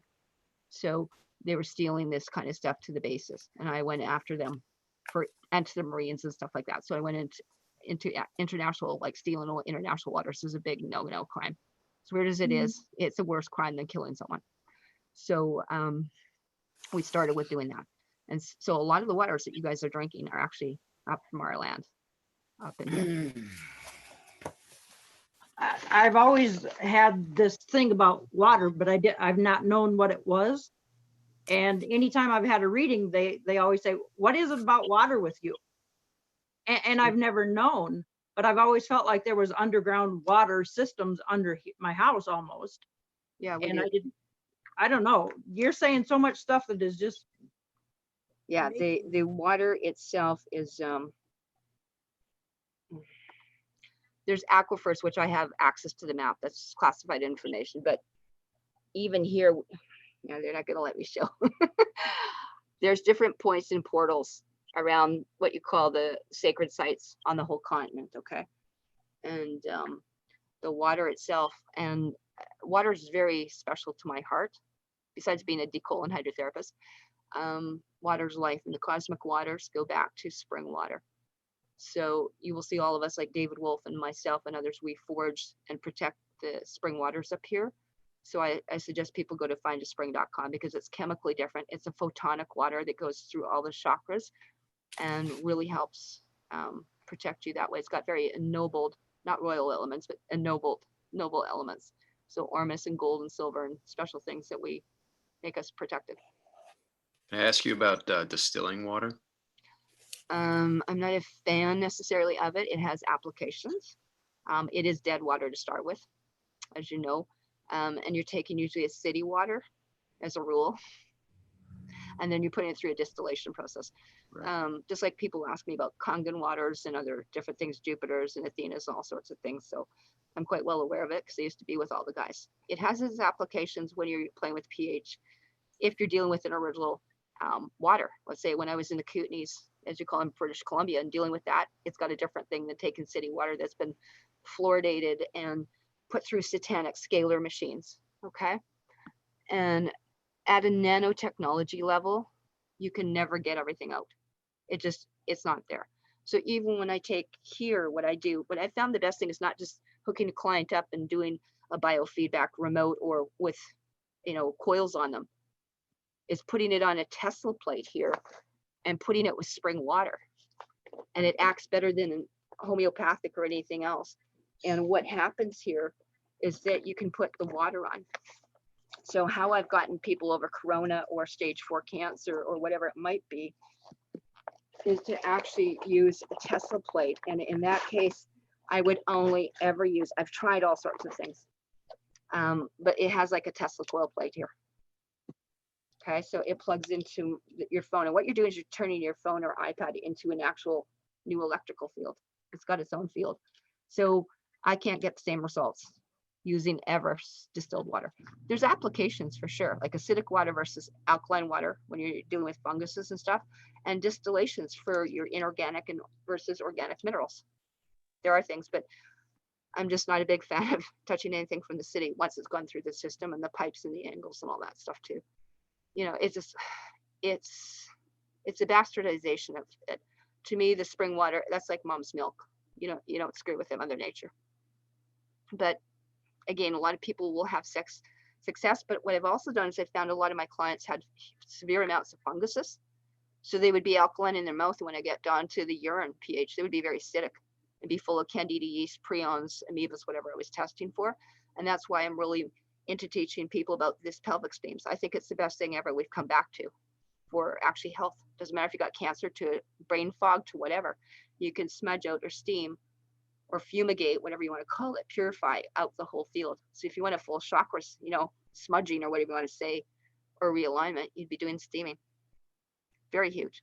And then you can play with the water. I like actually restructuring the water that way into what the clients need, because it's different for every one of us. We all absorb differently. Because most of the well water anymore is bacteria. Yeah. My well is bad. Yeah. I can't drink the water here. Yeah, there's something, the only one I've seen, and just for example, it's called ion faucets, ION and faucets. So there's some that you can use that help revitalize it. Using carbon C60, being with David Wolf and stuff a lot, I found when we were in Calgary, because I've been meeting with him. We've been doing joint projects for the last couple of years, but carbon C60 or activated charcoal is huge.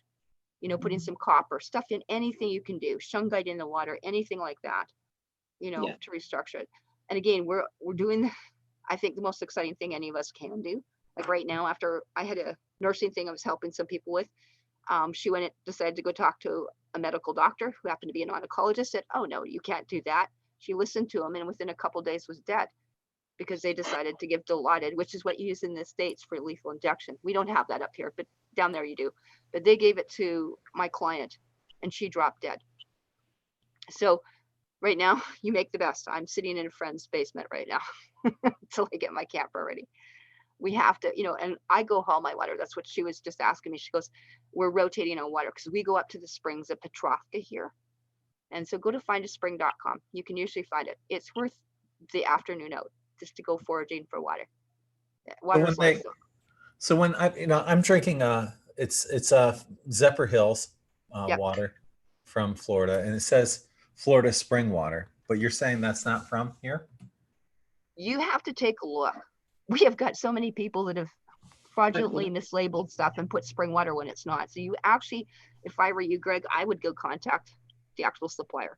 It may be from one. I have one supplier in all of Saskatchewan that does actually get it from a spring, but then they treat it again and then ozonate it. If I want, I go directly to my Petrovka. I'm up there, I measure it, I do the ORP, I touch the pH, the total parts dissolvable solids, and ours are piped out here. So if you go to findaspring.com, you'll usually see a lot of them have piped out. And you never know where you're getting it. I need to know. It's like when I want my oils, I go see Tony because I need to know who feeds me. If I'm not growing stuff myself, then I need to know who the gardener is. And, maybe contacting those people. We have so much mislabeling, it's not even funny. And it very well may be from a spring. Some ozonate, some treat, and I want mine untreated, by the way. I don't want anyone bastardizing my water. That's another question I have, though, for you, too, because I do add ozone into the water because of... I love ozone, yeah. Yeah. So I was just going to ask you your opinion. I love ozone, actually. I play with it quite a bit. Actually, my girlfriend's brother is the one that runs Ozone Canada. All the Olsons up here. And it has its applications. It saved my butt. Ozonated gel is very, very powerful. In fact, I just found, as they were talking about in Calgary here, that they've got, where's your nearest source? She wants to know for spring water in Calgary. I caught that in the thing, Linda. Canmore. Go to the people at the Light Cellar because we're doing stuff online, but Canmore, and it's on the Blue Bridge there. You have to go off to the right by Harvey Heights right before you go to Banff. See, I even know where I have to get people in Alberta to spring water. We all go up there. So there are lots of different people in there. And, you can find out or test them or put them into another container like a Berkey or something. But I think it's really important, especially in these days and times, we don't know what's happening. I mean, it's very easy to knock out the grid. They're going to be busy doing their stuff and power to them. I'm so happy to our forces. I happy dance every day. So, where you can get this stuff. And I mean, different areas like she's talking about, you're getting poison, you're getting fracking here, which is, just as bad as doing, injecting lethal poison into the lands and stuff for us. If you can get the water and find that and get a test on it, we'll see what can happen from there. And go into, what kind of what you want, you're going to see a big difference just by even switching the water. Alkalizing the water is not always the best thing that we need, but you need to be alkaline in your blood at 7.4. So getting that tested is very important, because some spring waters, my water up here is just about 10 or 11 naturally for alkalinity. But if I went to Canmore, it's about, I think it was about 9.5 to 10, and there are many springs that are just under 7. So it's not about that. It's about maybe adding some other stuff in here too. So again, you never know what's going to happen until you take a look, and you're going to, you know, talk to the supplier. I know here they ozonate too, and you can now get ozone little containers. I've just ordered up a hydrogen one. So we're going to be talking about deuterium water and hydrogen water, kind of like the Victor Schauberger, and doing some of those things, you know. So you could take a look at that. I just ordered up a hydrogen water thing off Amazon for about 50, 60 bucks too.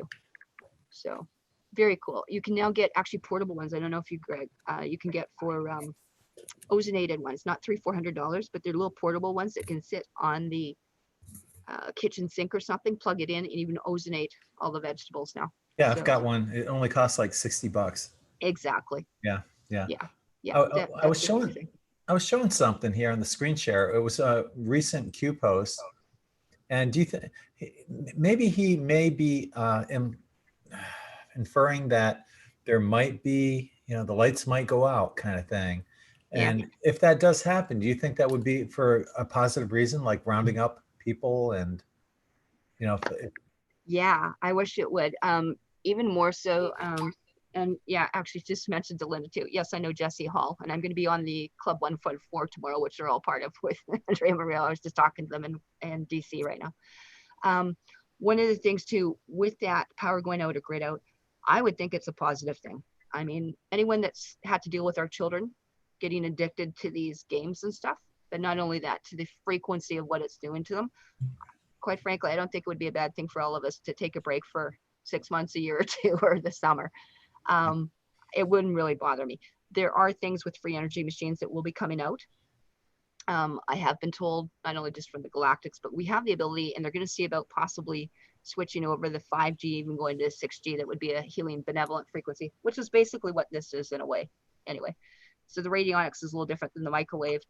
And in talking with, you know, Sasha Stone and with, especially with Mark Steele, I've spent a lot of time, because I also made the moratorium up not only internationally, not just for Canada and the States, but internationally, that went to the world courts for crimes against humanity and acts of war for the 5G.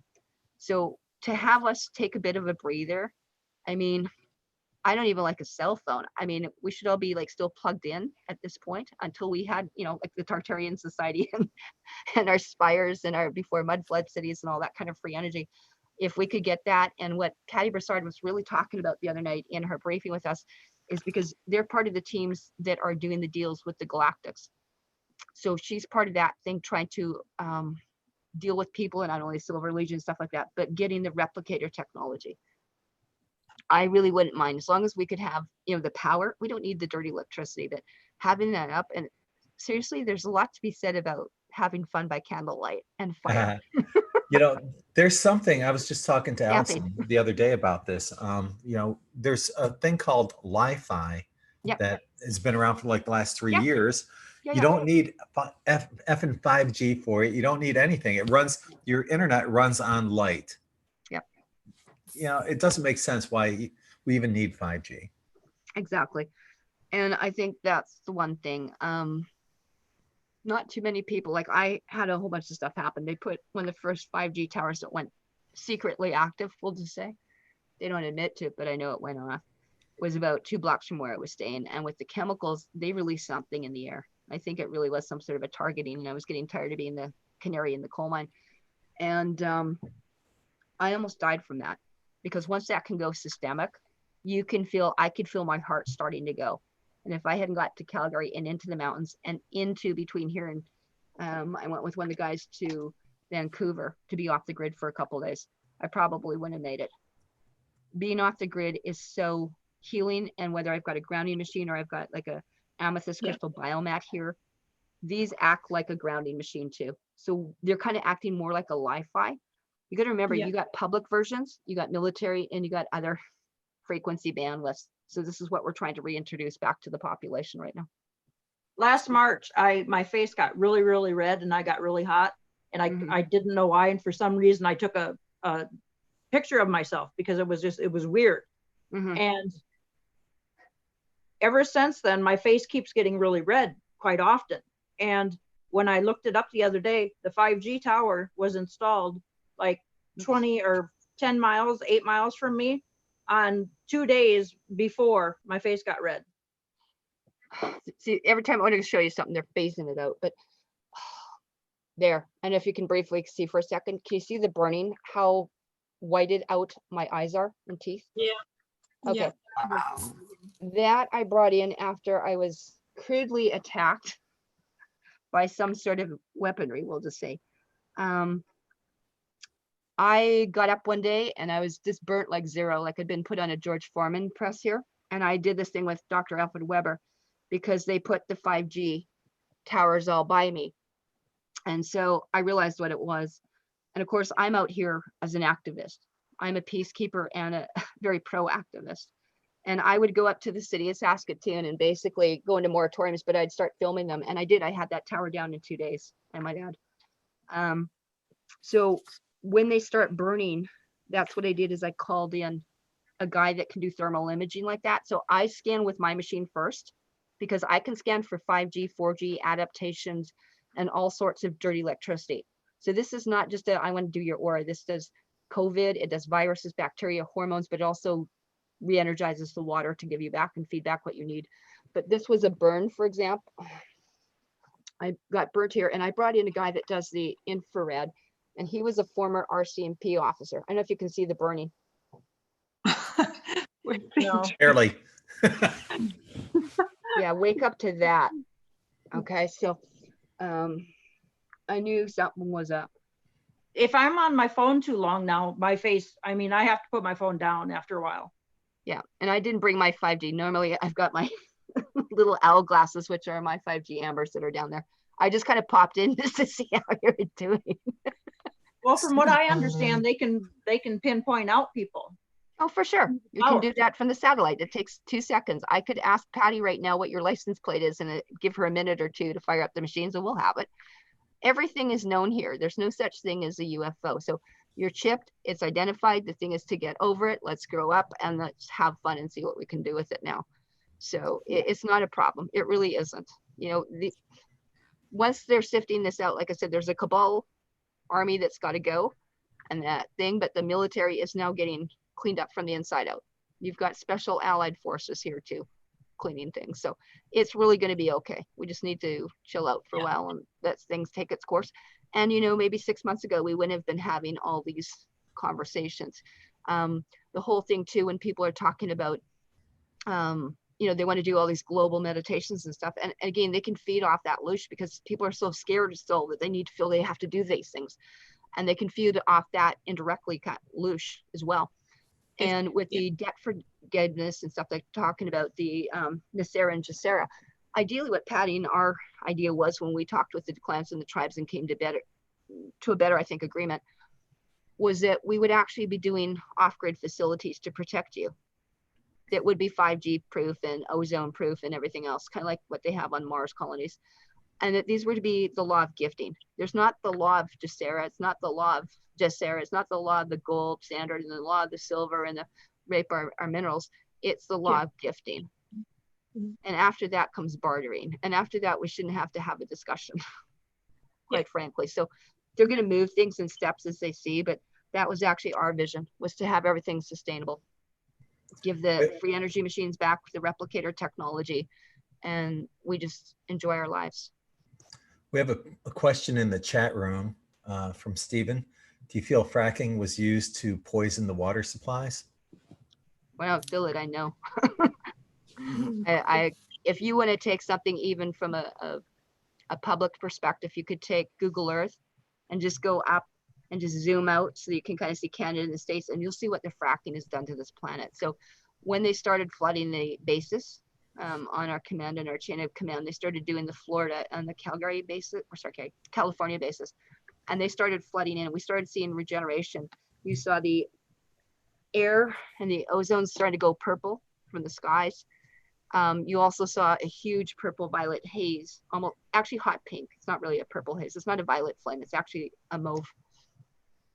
And the flowers were starting to grow back again in Death Valley. So as we salinated and put that water and salt water, life is salt water. So when they resalinated those tunnels and cities, we could see it regenerate. So it is quite, we're seeing life come back. I mean, I've been seeing these positive things coming back over and over and over again. And the fracking is just evil. So if you go up and you want to see something weird, you can go up around Medicine Hat in Alberta, and you can look up a very high thing, but elk water. That's where they were stealing most of the waters from. So a lot of that, they fracked and they injected all along those points. So you can actually see a lot of fracking sites always by usually one of the military or army bases. Go around and see what they've done. They've destroyed almost everything because it's going to their underground bases, which are now being shut down. So our water supply will regenerate. We don't have a lack of water here. We never have. It's just where it's going. There's a question in YouTube from Maria who wants to know, do you recommend taking Ormus? Well, Ormus is naturally in, actually, if you're not doing Soleil, which you can do, you have a lot of stuff that's in, let's say, Atlantic salt, sea salt and stuff. You know, if you want to pay the, you know, $50, $100 a bottle, $200 a bottle, then you can do it. I have taken it. I mean, I do have friends like David Wolf that I get stuff off of, you know, just like I got a new one out there that's a nanotechnology, 20,000 parts per million. And I did say 20,000, not 20, 20,000 parts per million that just came out in nano coated silver, which is different than colloidal. So we were just playing with that just to see what it's doing. And so that What was did it one of the do? main things I got. What did that do? Again, so much antibacterial and stuff putting in, you know, kind of like monatomic gold. It would be like a monatomic silver, so to speak. The Ormus is actually in naturally. Seriously, if you look at the periodic table and look at the noble elements, you're going to see them already in spring water. I really don't think we need anything too much more than that. What we need to do is be detoxing. That's why I like using steam water, because it goes interdimensionally. Drinking water inside is one thing, doing enemas and colonics is another. But doing steam water, and it's not just sitting in a sweat lodge or sitting in an aromatherapy thing, but steam chairs are phenomenal. They open up every timeline and meridian. You want to get rid of brain fog and anxiety and depression and stuff, go sit on a steam chair. Like look at Steamy Chick, get a chair, get a box, get whatever. Men and women do that. That's the best way to do it for getting them cleaned out. I'm really big about the water. I could have a whole hydrology thing on that. But I think if you go into looking at what you can do to bring it in and restructuring, it's not that I want to charge water, I don't. I want to actually have it just, you know, symbiotic, like a relation with it. So in there, if that makes sense. What is a steam chair? A steam chair. I have got, I want you to look up steamychick.com. Oh shoot, I don't know if I can do a thing. Actually, Greg, you're probably able to. If you look up Yoni, Y-O-N-I, or vaginal steam chairs, and just do image, you will actually be able to screen share. I could do it too, but it's easier for you. There's a place called steamychick.com. There's a place called Teekum Spa. This is where Gwyneth Paltrow and all those guys go. It's called a Yoni steam, a Korean hip bath, a banjo. Up here they call it a punin. So when I had all the Cree Indians ask me for what I wanted for punin, I thought they meant pudding initially, but they meant what do you got for our vaginas? It's not just about longevity, but it's creativity. It's opening up your second chakra. These are anything from wood chairs, and you can have professional ones in here. It could be a stool. I've seen gold ones. I've seen them anywhere from just a stump to, you can see the girls here, they look like little pumpkins.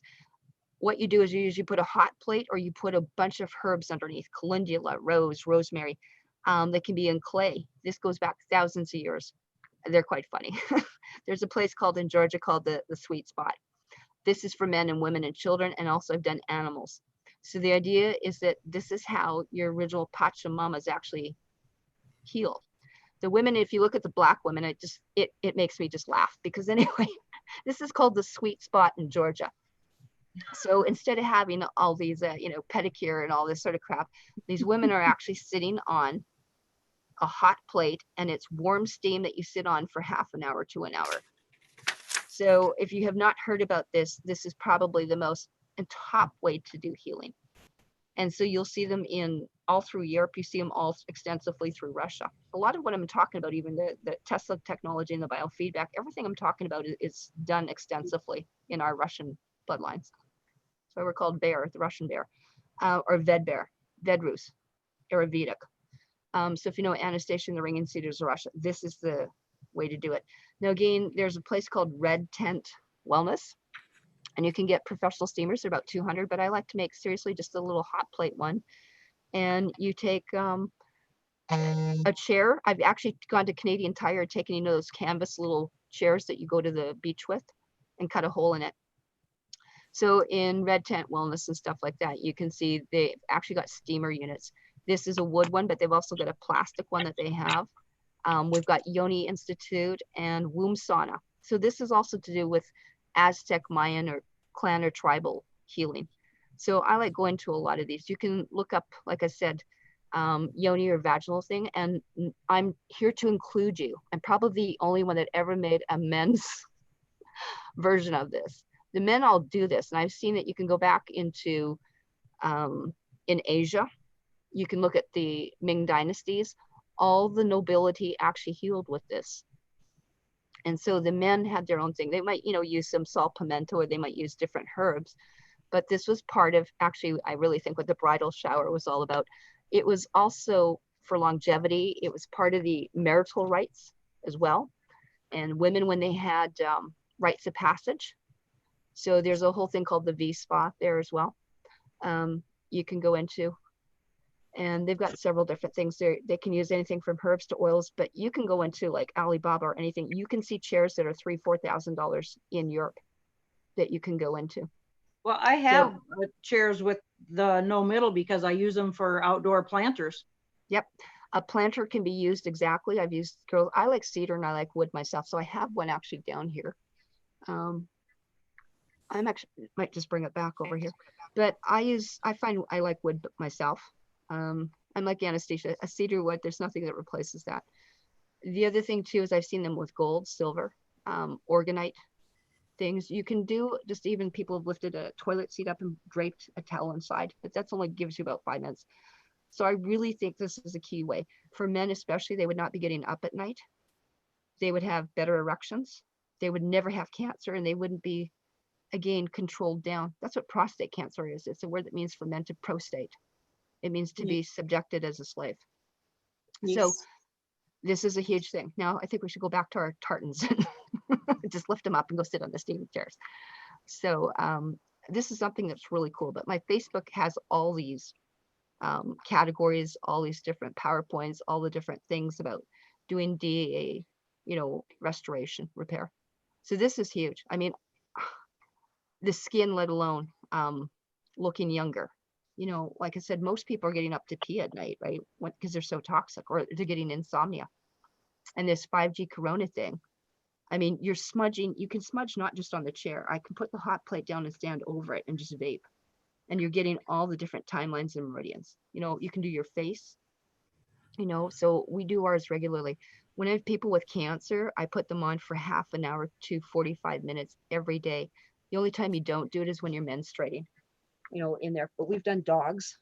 I've done lots of dogs in Saskatoon on steam chairs, or, you know, putting them into a kennel and steaming it out with a herb, like the old nurses used to do croup tents. They, you know, or nebulizing. You can nebulize with steam or herbs, or with colloidal silver as well, or golds. Copper's another thing now too. Yep. Yeah.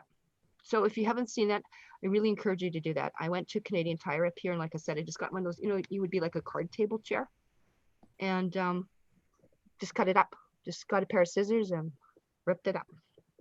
So I have about 4 of them actually here, because I keep 2 of them out all the time. I have 5, I guess, that I have. I already out have one clients. outside without one seat on it. So yep.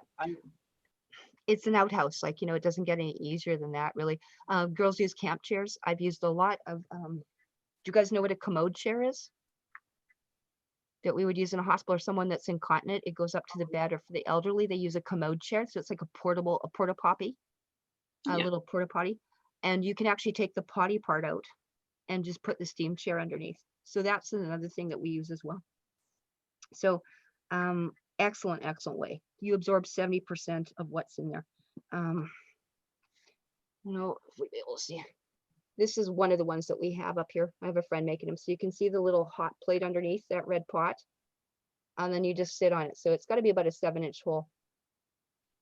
Okay. But like I said, it can be a chair, a pot. It could be whatever you want it to be. Planters are great. They really are. So But I what's do- happening? Is it pulling the toxins out of your body?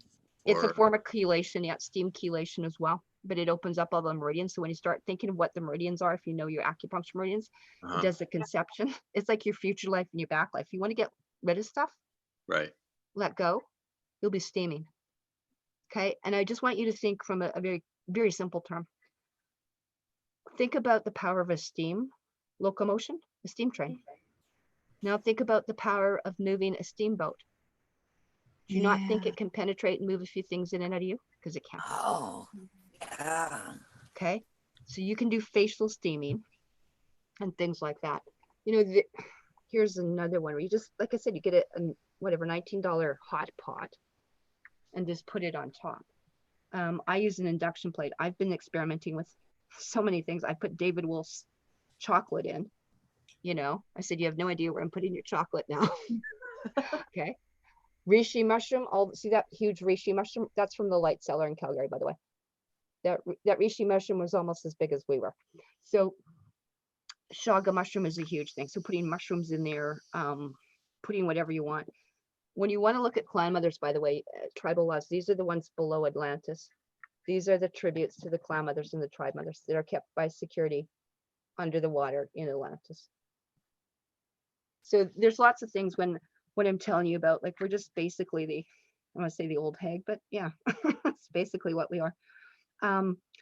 You can use a lot of different things like calendula, rose, wormwood, apple peelings, all sorts of stuff. So you can look up yoni or herb steeps. I mean, everyone wants to make money off this, but quite frankly, you can get any herb. I do vegetable peelings. That's where I put my compost some days. It's basically like a stew or like a tea. It really is. It's not rocket science. Simple things heal. We're looking for things that are too complicated, quite frankly. That's what I keep getting is keep it simple. It is. It's like the kiss. Exactly. After 35 years of doing medicine, doing herbology, iridology, using oils, training with Gary Young, doing that kind of stuff. And I love the quantum medicine for our electrical magnetic field. It's a must. We are fighting a spiritual, or whatever you want to say, an electrical war here. You need to put down your electrical magnetic field first. And people can do all the Reiki and everything else, but you need electrical magnetic kind of stuff to put some of these fields back into place properly and to identify it. So there's nothing wrong with having things, in a proper way, and then using the natural things to ground us. Like I said, we'd all be going to Solarian and Breatharian, and there's a lot to be said for that. That's why the colon hydrotherapy comes up, because there's nothing in your system foreign. That's really what sovereignty is. And Electronics always mess up really bad around me. They always have. Electronics, anything electronic messes up around me. Yeah, I know that feeling. It hurts. I can't wear anything. If I put a watch on with crystals, it will burn my bones. Yeah, it hurts. A lot of time engines won't start if I'm near them. If I walk away, they will. Mm-hmm. Yeah, it'd be very cool to test you guys if you wanted. Like I said, you're welcome. There's a free download at geniusbiofeedback.com, or the other one, the developer is Ryan Williams, who worked with Dr. Bill Nelson on those e-doctor skills, but they were offshoots of the Apollo 13 project. And he was from the Army, so he brought that software technology, and he's the one that brought him portably. So he's got his at Genius Insight Health Apps down in California, and she's in Portland. But those ones have free things that you can download for a couple weeks and get it per month or get packages, whatever. We've got everything now from do-it-yourself to naturopathic school and these things. So, and we do have a university, which is the IQUIM, which I'm part of. So we have integrative, international, galactic universities for all of us on the councils too. Wow. You mentioned your Facebook page or your web page or something.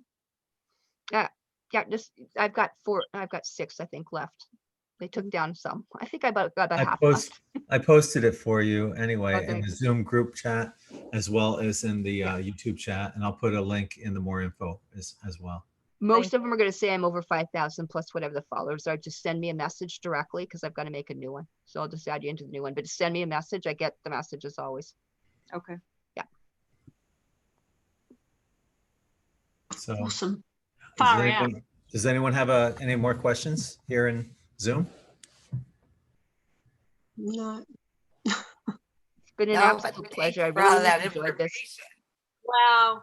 I'm just like blown away and so grateful. Thank you. I knew I came on for a reason today, and yeah, so amazing. Thank you, Well, Karen. I think I could probably, can I speak for Dr. Ariel Policano? No, but I'm going to offer you something.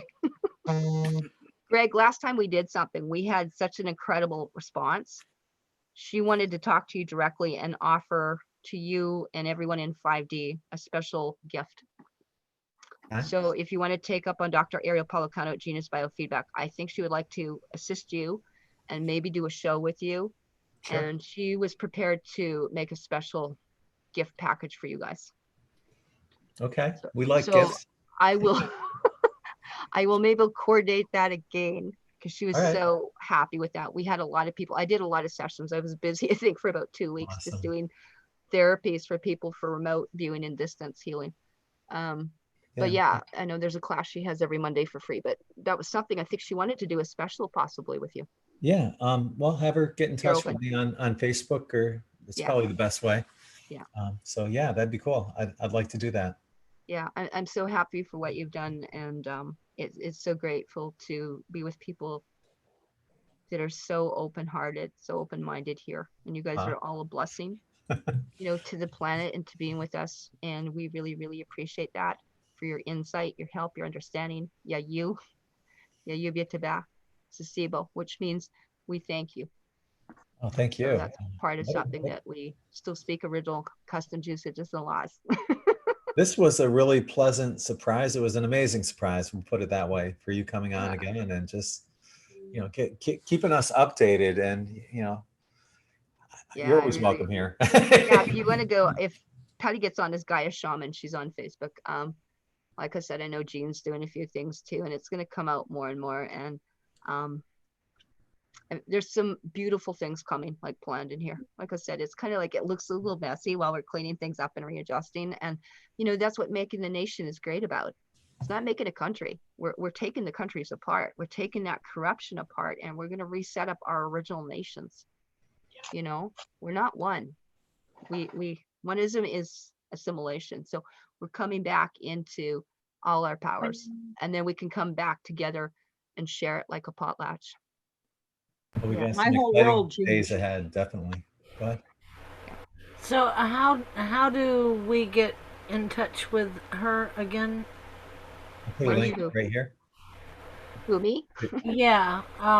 You said that the lady that wanted to give us all a gift. Oh, that's Dr. Ariel Policano. I can type that in the chat room in a minute. She's at geniusbiofeedback.com. She's got a little chat box or whatever. You can talk to her there or text. She's 1-833-321-SCAN is her number. And it's she's got a text box. She's on Facebook too. We have Facebook groups for doing that. So if people want to do it for themselves or a new career, it's quite viable. I've been doing it for 2 decades. 2/3 of my nursing career has been in quantum energetic field medicine. Yeah. Awesome. Yeah, I like people healing themselves, you know. That's the beautiful thing about having feedback back. You make your decisions. You're in charge of your sovereignty, you know. And it's a little bit more accurate than muscle testing, because a lot of people that are lower dimensional or all their time acupuncture meridians could be blocked. They won't get a true reading when they're doing muscle testing and stuff like that, or pendulums even. There can be difficulties in that. So it gives me a little bit better reading. The last time we met, Karen used me as a guinea pig. That was fun. I remember that. It was. I have nothing to hide. What was your, this is kind of neat, but just in retrospect, Greg, what was kind of your, like, I know you could feel things. Could you talk to me a little bit about what happened and what your experience was? We're going to have to save that for another show. Okay. Yeah. But I would like to have you back on again sometime. Sure.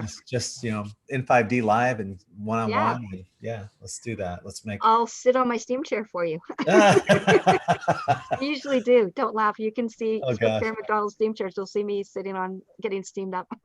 Yeah, I'll have to get one for myself then, I guess. Yeah, please do. Of course, I'm not going to put chaga mushrooms in there. I might put like the No, I'm not going to say. A different kind of mushroom. They all Anyway. swim out. Yeah, this has been really fun. Thanks for showing All up, right. joining You're in, welcome. and informing us and keeping us updated on everything that's going on. If you guys, I'll leave a link again for Karen's website in the more info section, and also leave a link for the chats that we've had in the past there as well, because they're quite enlightening. So check that out. I'll put my Well, I email in can't the climb thank on you the enough. 13th. Awesome. So I want to thank everyone for joining us here in Zoom, as well as on YouTube. It's been a really fun night, and sure to check out in5d.net for killer t-shirts like this. Join us on Patreon. And until the next time, I'm Greg from in5d.com, sending you all infinite love and light. Namaste. Love you all. Take care. Thank you. Bye. Good night. Do a sound Good, therapy. everyone. Thank you. Thanks, guys. Amazing. Absolutely fascinating.